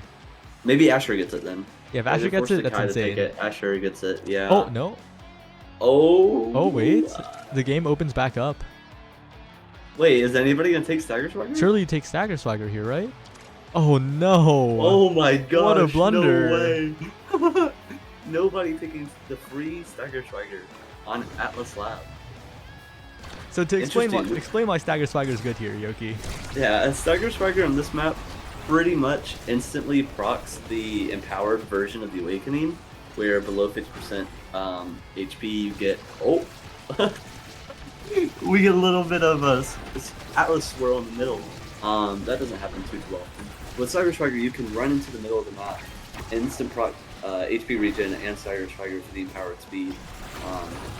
Basically getting the equivalent of an extra Awakening's worth of value on this map.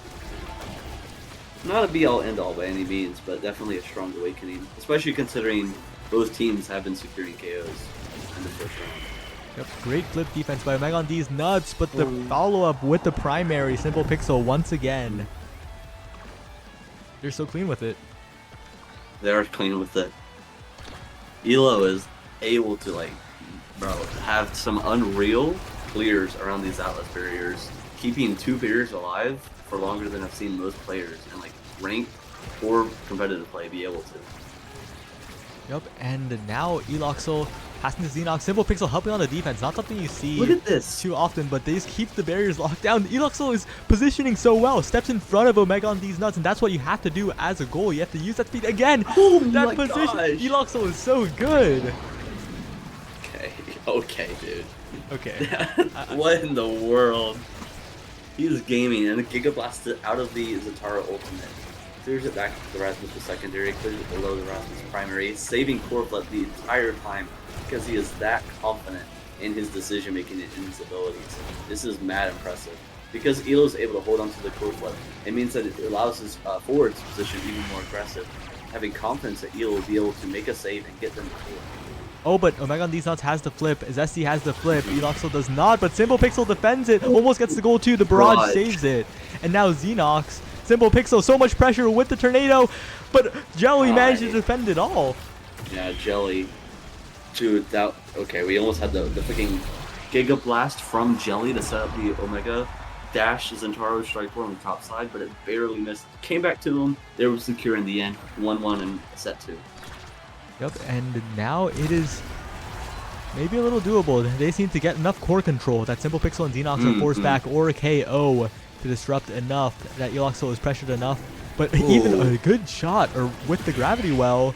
Oh, but a self-barrier into 2. Now Simple Pixel dribbling, ready, has the path splitter for support, passes up to Xenox, almost enough, but Jelly defends very, very well. Dude, what defense are we seeing from this amateur team side? Yeah, the goalies are definitely doing their hardest to keep these games alive. Jelly once again. It's not just the goalies. It is positioning proper defense from forwards on both ends to win strike force and secure clears, to give the goalies additional clear angles to find these like barriers. That was good offense from the side of Sony because they completely collapsed on Elo, giving him no option. And we're able to win the strike force.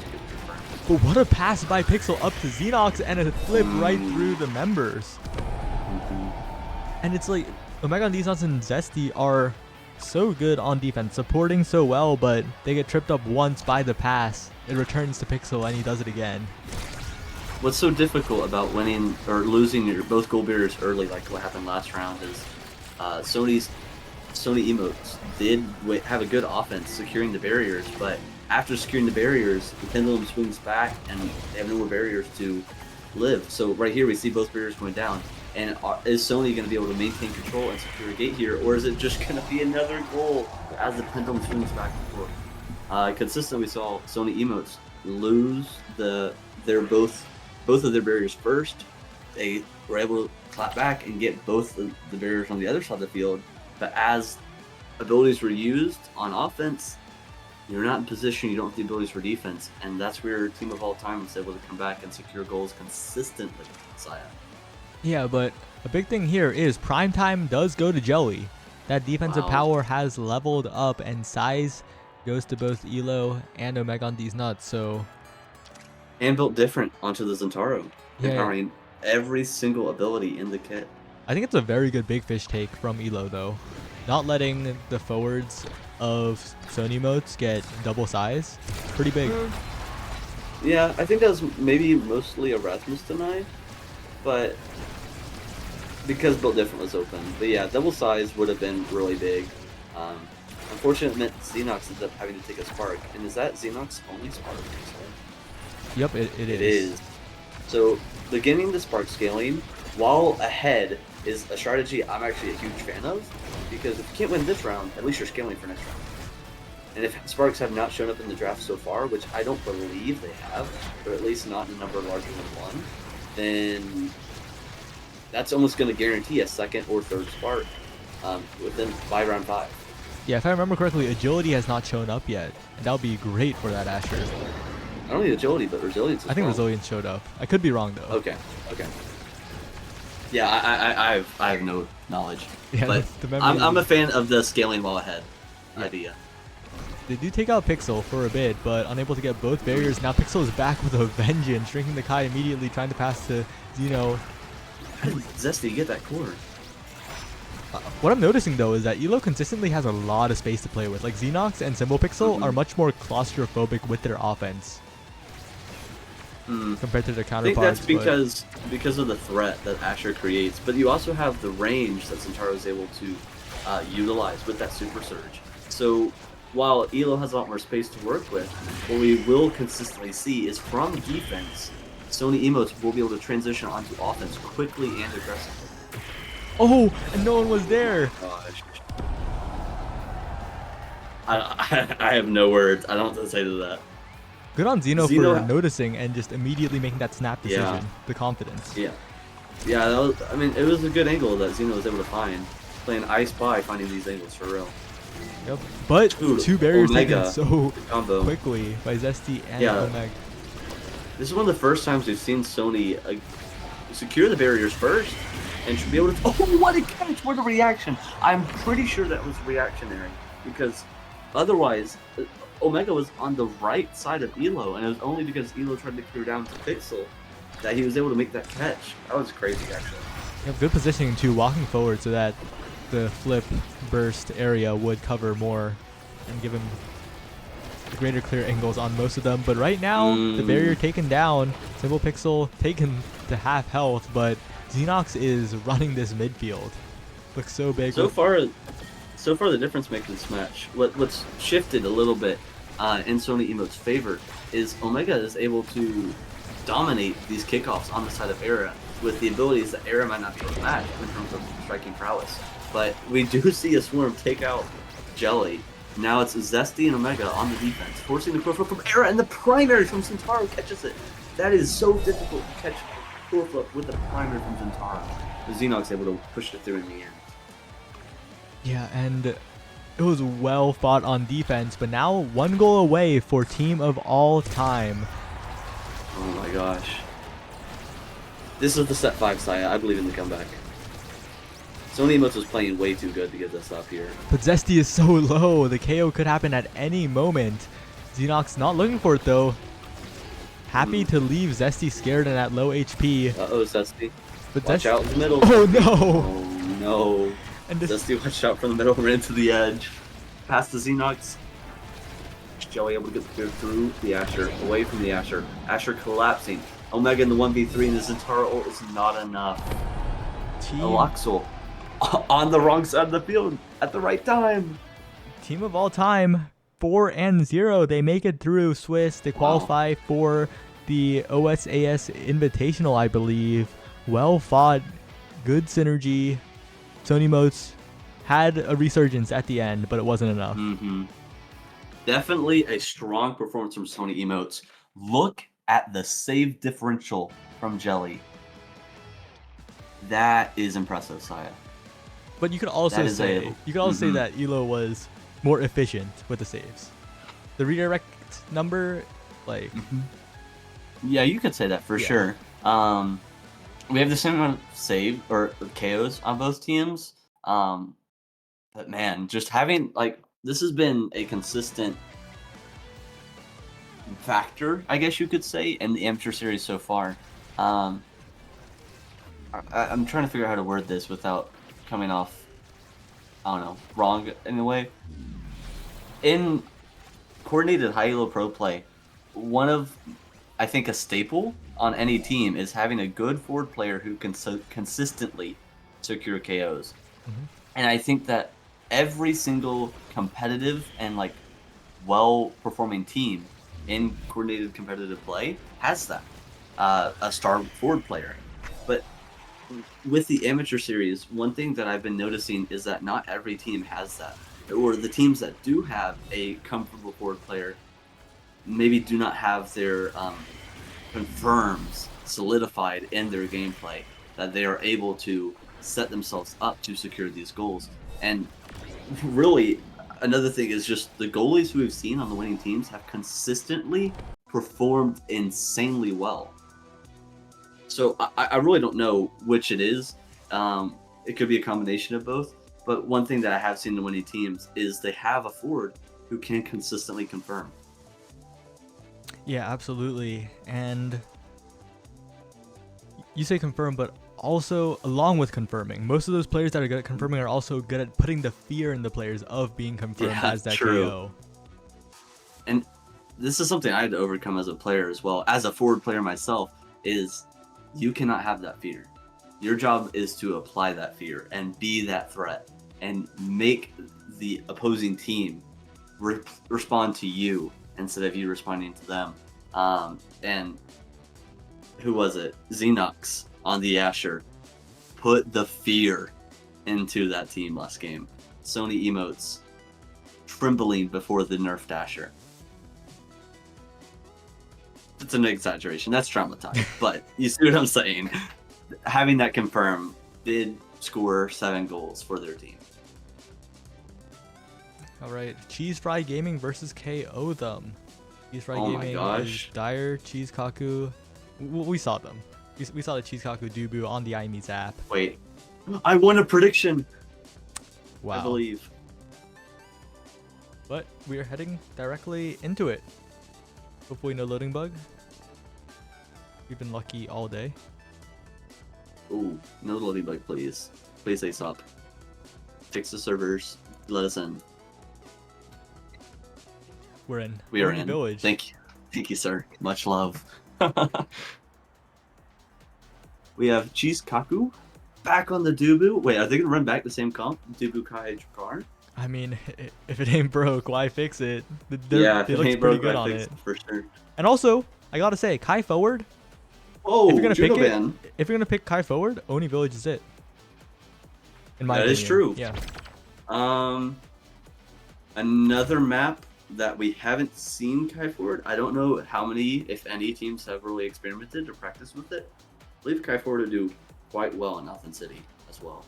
Hmm. We Also, do see Dingo opting for the Zentaro pick instead of the Jakar, adding a little bit of variance from their IME's app game earlier. Go ahead. the Juno band's super understandable because the star Mhm. player is Game. The name right there. Ooh, okay. The Juno from Beta, who is still has it. Has a good IME too, but you want that Juno off the table on a map like Oni Village. Mm.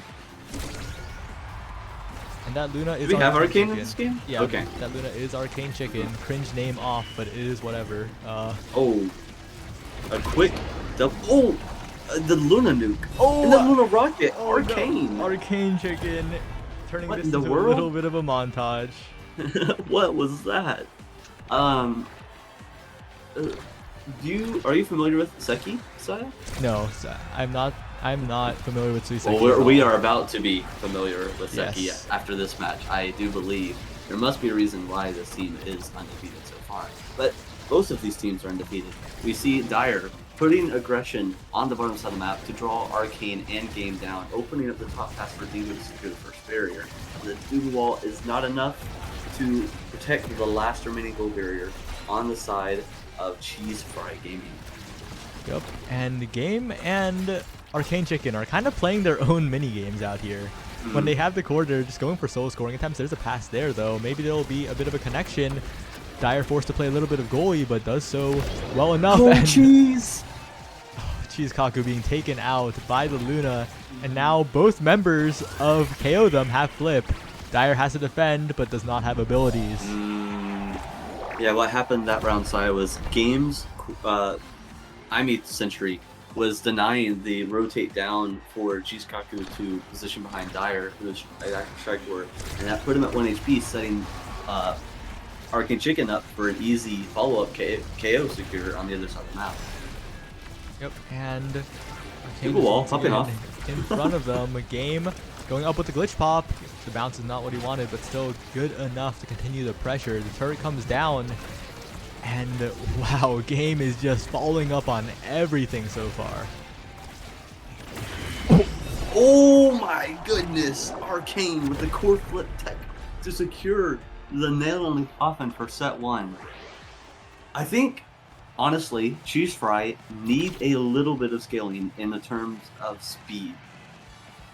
Because there's too much negative space that the core is positioning in with as small of like characters and possession that we have. There's just so much range in AoE so far with the team comps having 2 melee goalies, and then the 4 forwards all are like just reaching and trying to grab the core wherever it's at.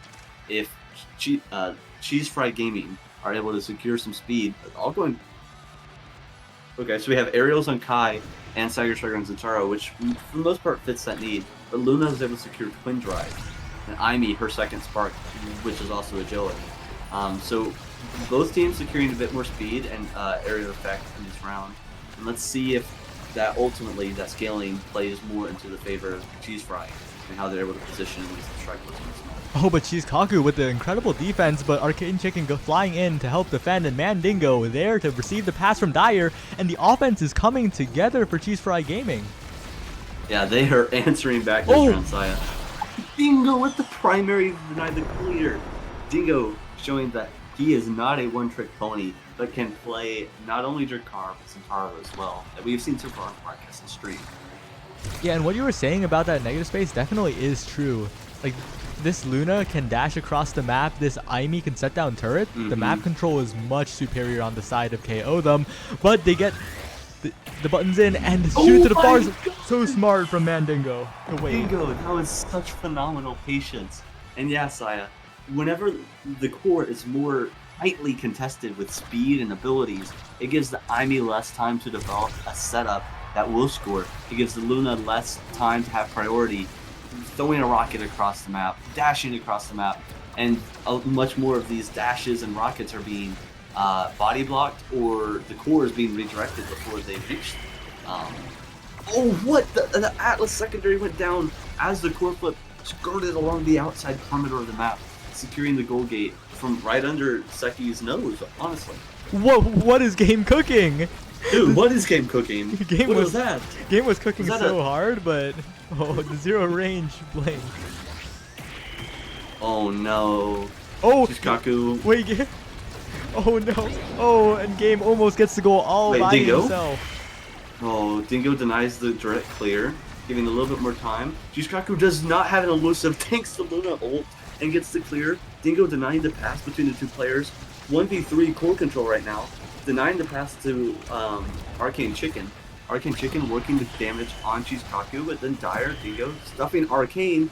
Arcane still getting the dash to apply the pressure on the Dubu, and the down clear into the bubble scores the answer for KO them to be on the board for set 2.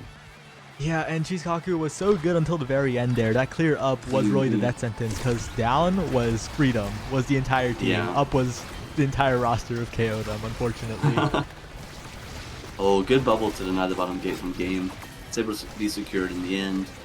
Kaku is learning. I can see the adjustments being made where Kaku is always peering in the opposite direction of where a Luna follow-up projectile would, alright?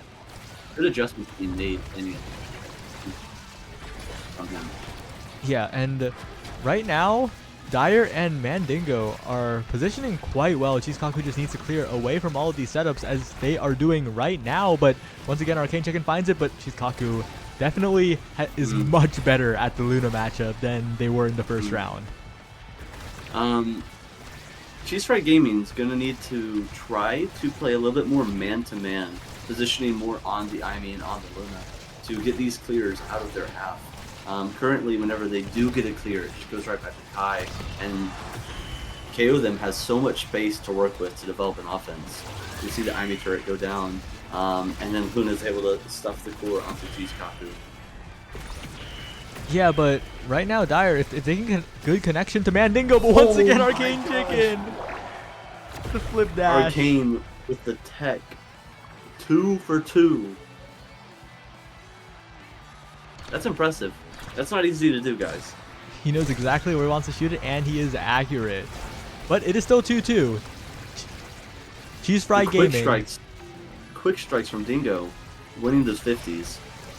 Yep, and now Dingo once again putting on pressure. Game, trying to defend, and that clear goes the wrong way. But Dyer controlling the midfield, and now Mandingo just needs to get in there one time, and that could be the barrier take. Good wait by Dyer. Mandingo. Both health bars low on the side of Cheese Fry Gaming. Notice that they had so much core control and offensive pressure that Game's Aimi ult was used defensively, and that frees up so much control and possibility for successful defense from Kaku, because the offense was for so long in the favor of Cheese Fry Gaming. Yep, and that Giga Blast controls the core quite well, sets up a 50-50 for Dyer, but Game wins the strike war. Oh, Kaku at a fraction. Oh no, does not use the burst, and this could be it. The barrier goes down. Arcane Chicken trying to disrespectfully strike it directly at Dyer, does not work. Redirects it up. Mandingo bounces to Chicken, but Chicken is out of position. Mandingo, Kaku, it has returned, and now Dyer has a chance in the midfield, but Mandingo Dingo is the one Dingo with- dribbling, oh but my goodness. cannot get it past. Quick Strike's dribbling is underrated. Confirmed. Good clear from Chizkaku and elusive from Dingo to stay Oh, alive. what a kill on Arcane Chicken! Oh my gosh, and then he went to 50-50 Ivy Blink. Okay, Zentaro Blink stuns the court, allows him to develop some offense. 1v1 into Atlas. Zentaro primary stop the core, bait the strike from the Atlas, win the 50-50. No. Are they going to be able to use this oh, core? Dyer had No! flip, but Dyer died! And the goal is open! They were so What a close! sequence. No way. I don't know what to say.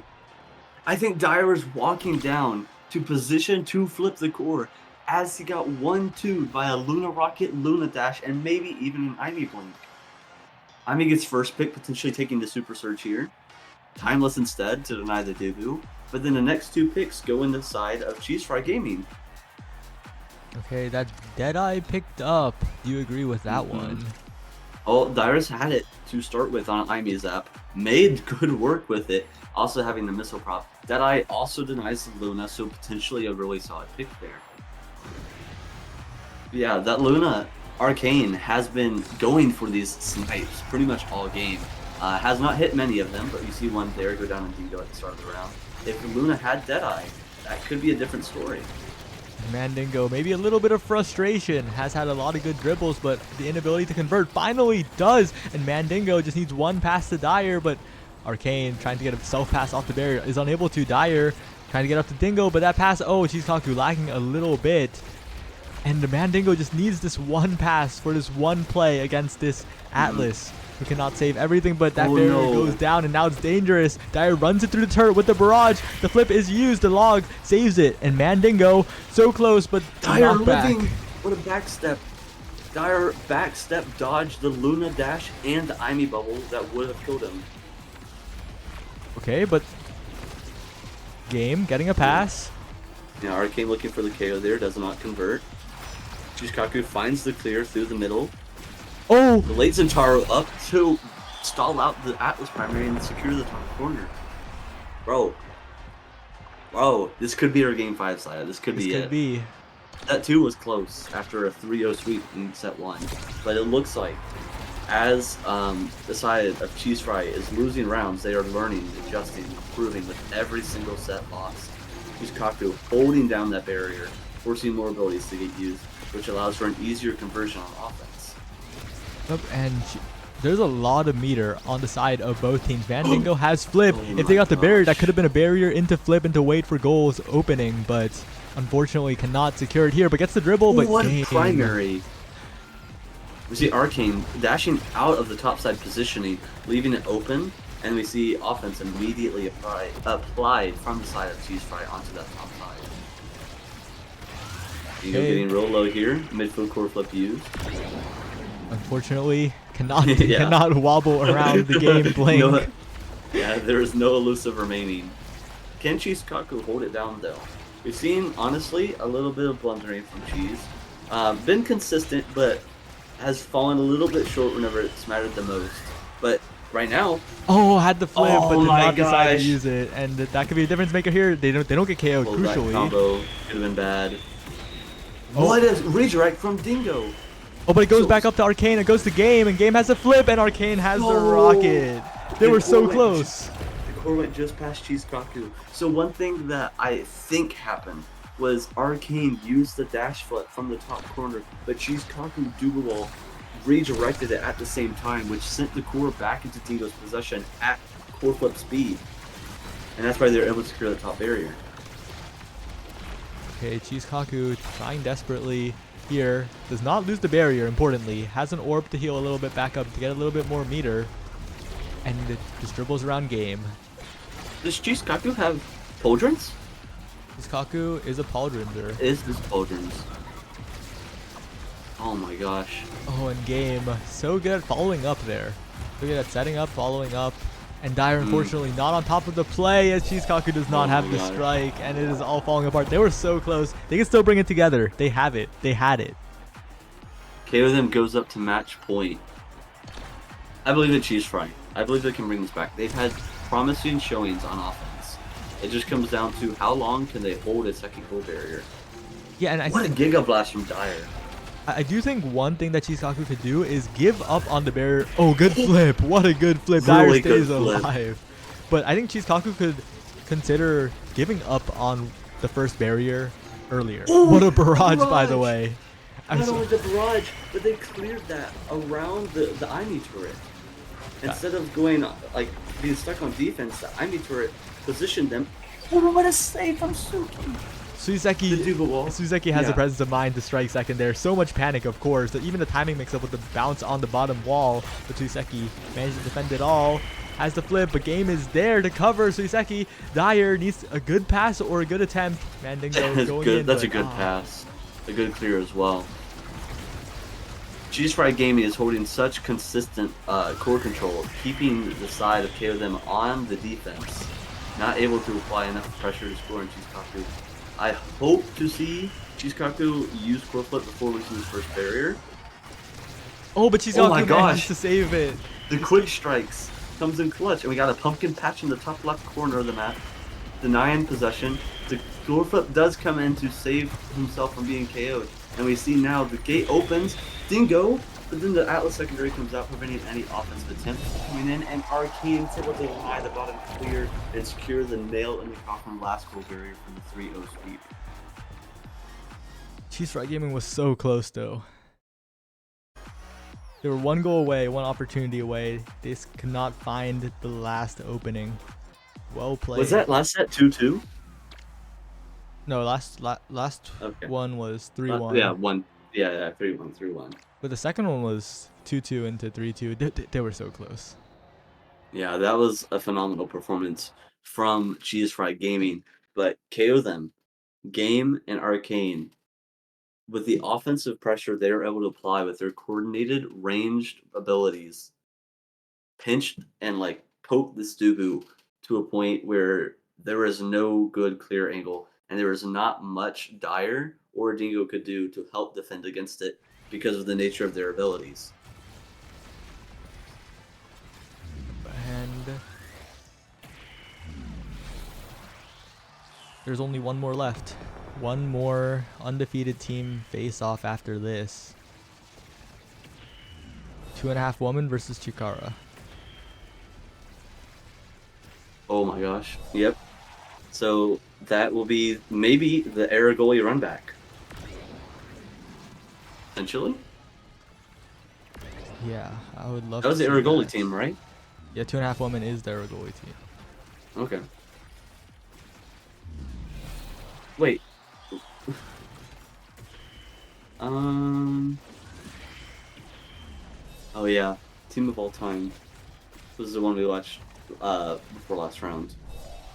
Versus Jellies, SD, and Omega. Bro, these are so fun to watch, honestly.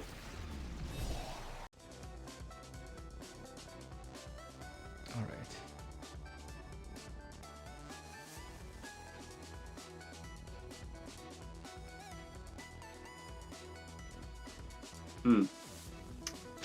Are we already in queue for our final match of the Night Saya? Yep, we are ready whenever. Alright. Take you. So chat. You know what this last match means? Game 5, set 5, banger. Has to happen. So I said it would happen. I said it wouldn't, so it has to happen, surely, right? I lost my channel points. So I am what? 1 for 5 channel point predictions now? Unlucky. Bit rough. And yes, you can A post bit lucky. You can post clips in the chat. It's whatever. I do have to say, in defense of Arcane Chicken, okay? He was hard stuck plat for quite a bit in launch, by the way. He was struggling. The lack of strike shot. Yeah. It's not like some current Omega is jumping into the amateur bracket with a Smurf. That is fair. Like, yes, you can be mad about it, but don't like over exaggerate it to like, yeah. Oh, this guy's smurfing. Fair. You know? Yeah. Don't hate the player, hate the game. The tournament was pretty clear. Anybody below who has not peaked 10% mid diamond can play. And if Arcane has not played and practiced and competed in the game enough since release and the 2 months the game's been out, it is what it is. And Cheese Fry performed well, but it was more than just Arcane that won that game. Arcane did well, performed well, but Game and Suzeki also had phenomenal high points in the match that denied goals and scored.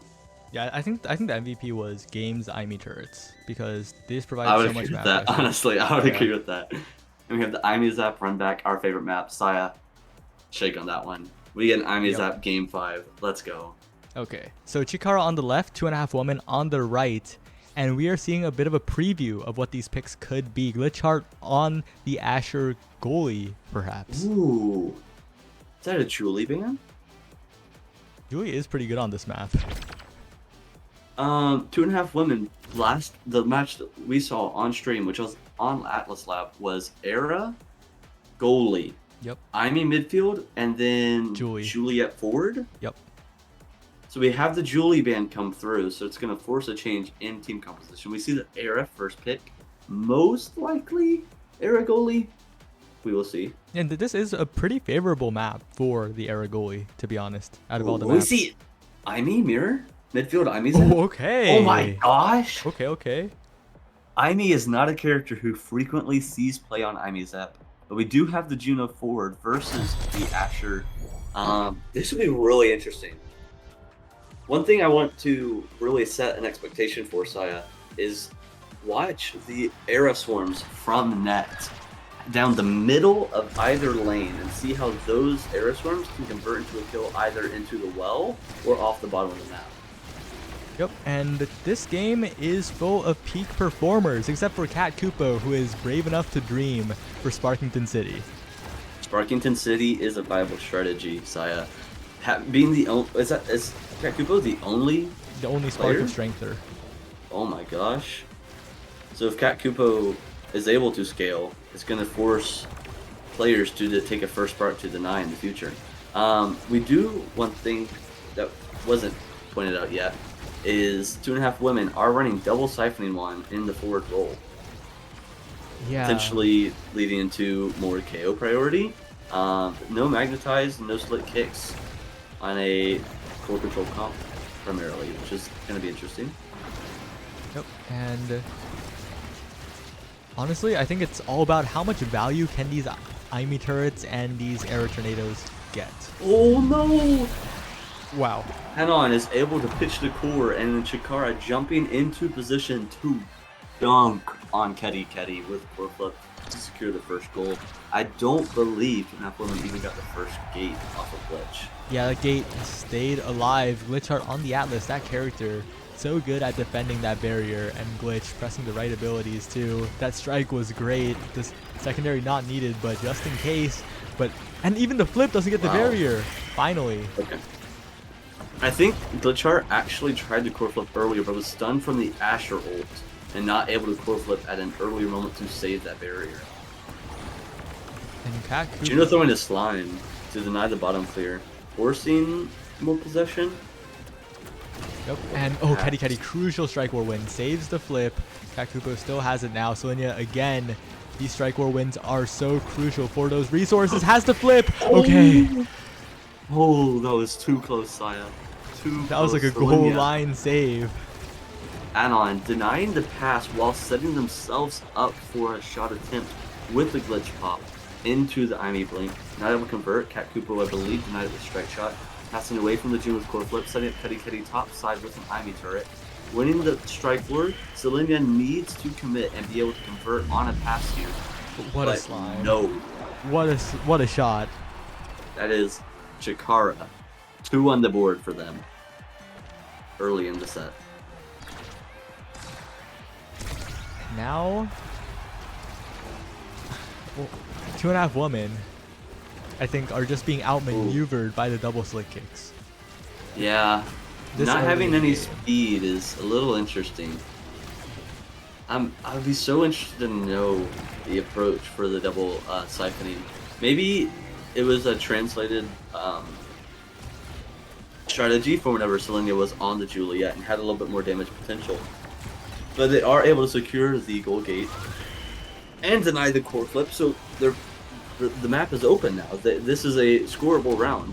Selenia able to force the very, very tight bottom third angle from Glitch Heart, which forces the mistake and the unfortunate, inevitable own goal, being 1 energy off of having core flip and making that save. Yeah. Good attempt from Glitch, though. That was almost a perfect clear away from Selenia. Mm-hmm. Now, once again, the Asher's approaching, but the way they're playing offense right now, Selenia has to win so many strike wars to even progress the core past midfield.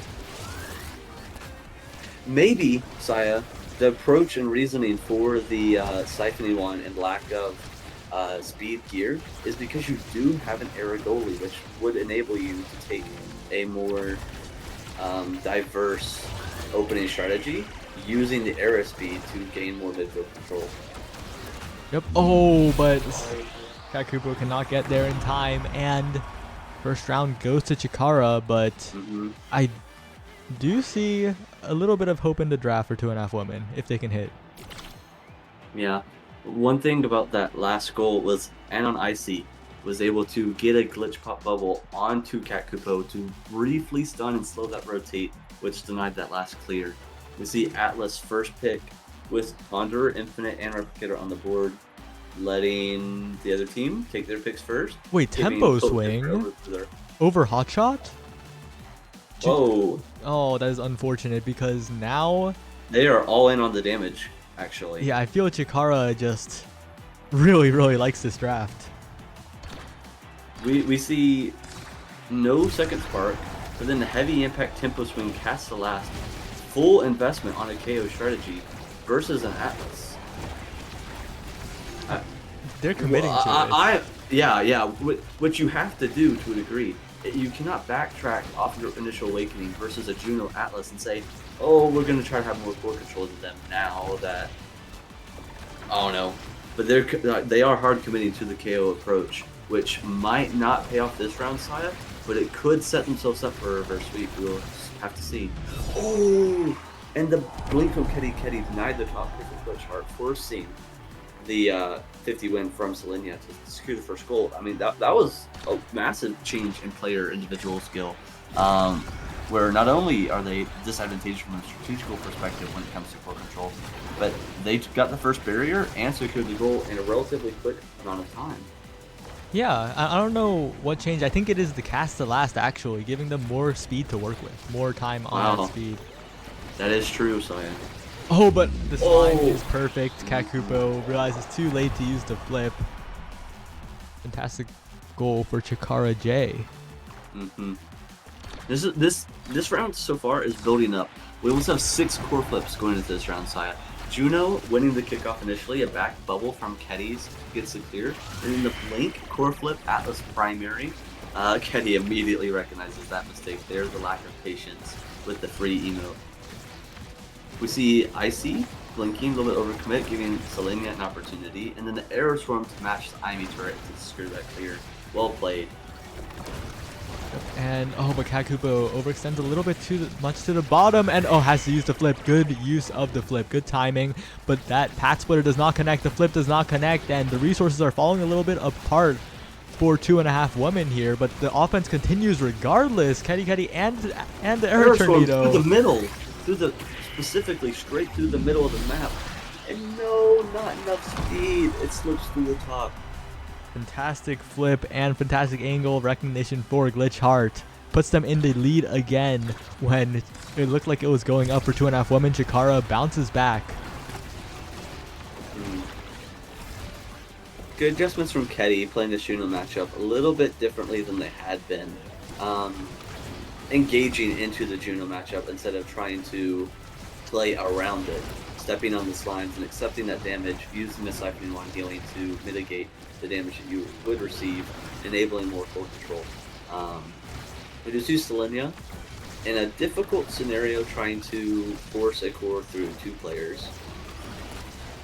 Yep, and those forces are not working out, especially because Icy is so good at my gosh. finding the angles around, but Selenia and Kedi discipline splitting up. Selenia immediately recognizes, but unfortunately they can't progress the core, and that strike makes it in. The glitch pop is there. Chikara, Jay, and Icy have the passes, but the glitch pop saves the day, gets the barrier. Kedi has flip, can use it at any time now. Has flip. The swarm walks through with the swarm. Was so Yeah, close. Kupo does have flip as well. Oh, No! Garfield! you had No. burst. No way. All right, but we can see how 2.5 women can bring this back. They have the capability. Yeah, it's possible. And Spark of Agility, second pick! Oh. That's going to be the second Spark for Era, unless she chooses to preferably take Glass Cannon. Do they see it? Do they see it?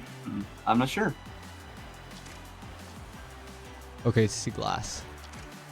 And Juno taking Stinger is good, not just because it's good on Juno, but if 2.5 women got it, their KO comp would activate yet again. Potentially. I think, yeah, like the adjustment Kedi was making at the end of last round, stepping on Slime's more, definitely does enable Juno to have a lot more damage and KO pressure. But it's possible that Kedi would have preferred Stinger over Super Surge. We do see Juno getting staggered early in the round with a lot of core control pressure. Oh, what a glitch pop though. Oh, but that was a glitch pop? Was it? There were like two abilities. But Cat Kupo is pushing all the way up. Yeah, Kedi with the blink. Cat Kupo got agility, right? No, they got glass. Oh, they did go glass. That is interesting, honestly. I think glass is the better pick, but it's difficult. It's really difficult. The thing is, if you're going to pick Sparks for scaling, it's difficult. It's so difficult to make that commitment when you're down 2 goals or 2 sets already. So Glass Cannon probably would have been more flat stats going into this third round. But do you see what this big fish is doing for Selenia? Yeah. They're just winning every strike war now, just because of that size. That is 2 goal lead already. The reverse sweep is seemingly looking possible. And they got big fish with the peak performance start. That is true. That is true. So that's not only more speed, but more size for Selenia. And one thing we haven't talked about was Icy has been playing these strike war midfield matchups extremely well versus Selenia. Winning the majority of them, but Selenia getting that advantage, proving to be a massive difference maker, providing 2.5 women with a winning lane that they can use to transition, apply that pressure, force the clear to the top side where Kedi is waiting with glitch pop, with Blink, I don't know what it's called, and then also the firewall sentry. Yeah, and Kedi cyber swipes have been pretty good so far, progressing the core like Top that. side funnel. Oh, wait. Oh, but a good pass to Selenia, and manages to get the barrier. Wait, and Selenia is now in position. Is cracked, but isn't dead yet. Could this be your game 5? Oh, Top side, clearing it top, and down into the IME turret to get the 3-0. This is the beginning, chat. This is where it all begins. Alright, let's look at draft. Okay. So note that Atlas has Replicator. Ponder has already gone through. Dancer is not on the board. IME could take Missile Prop. IME could take or Missile. Play to... Oh, I feel like you have to take Twin Drive here, though. It's tricky. That's because Twin Drive gives you value, right? Because they've been blinking. Bulk up, Saya. We missed it. Okay. The scaling. And Era takes Chrono Boost over Spark of Focus. Understandable. Definitely is the right decision, let's be real. But Selenia, the bulk up.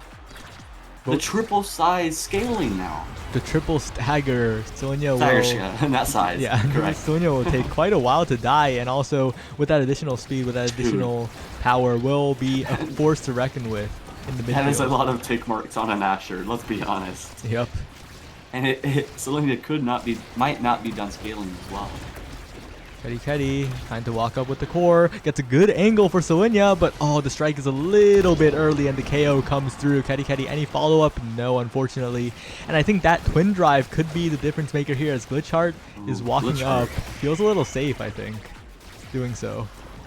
Yeah, up 1 goal barrier while also having the main advantage. is a pretty decent opportunity to walk up and get aggressive, try to put that nail in the coffin. But Pat Kupo saving out the strike shot, forcing the Judas-Heim to strike early enough, not giving it an angle, passing up to Keddy to win that core flipping. And Chikara wins it, passing down to the lane that is uncontested since they are man up, where Selenia is able to walk this one in, but staggers him, or stalls, whatever, stuns himself on the Atlas expanse, but wins the 50s regardless versus the twin drive core flip Atlas. Yeah, and but their offense was just unrelenting, and as a reward, oh, so lucky that the turret didn't hit it in there, and now they need to turn that luck into a goal. The flip is deflected, and Selenia and Keddy, the cyber swipe is not enough. Keddy and Kakupo, okay, any pass connections are happening. Selenia on the bottom side. Selenia, no, Selenia cannot find the court. There's no pass for Selenia. Anon Icy is there for the goal. One thing that I noticed in the second set, Saya, is whenever the side of Chikara was able to transition off of defense, Chikara and Icy were double secondary mobility abilities, jumping and dashing and blinking into position to immediately be on the forward side of 2.5 Women's defenders. And that's what happened with that last goal. Icy, with the back bubble, is able to secure the kill on Selenia. And and Icy once again so clean with the offense, is managing the midfield well, even though Selenia won the draft in terms of size, in terms of that triple stagger scaling. Icy is still in there winning. Bro, that round was all Icy with the KO to the goal in the end. But Chikara showing their worth at setting up the and that is put it away. Chikara take the win. Wow. Bro. Valiant effort on the Era goalie. Nothing wrong with that. But wow. Chikara. Making light work of Era's defensive abilities in net to apply such hard commit offensive pressure to secure goal barrier after goal barrier, goal after goal, and just dominate on offense. Yep, and Glitch Heart, we did not talk about Glitch too much, but they had such good moments. That one goal, that core flip goal was so clutch as well. Yes, Glitch Heart really was the iron wall of this game. Not just after the barrier was taken, which is where we saw a lot of their highlights, but the consistent need, or their lack of pressure was really a result of their smart clears.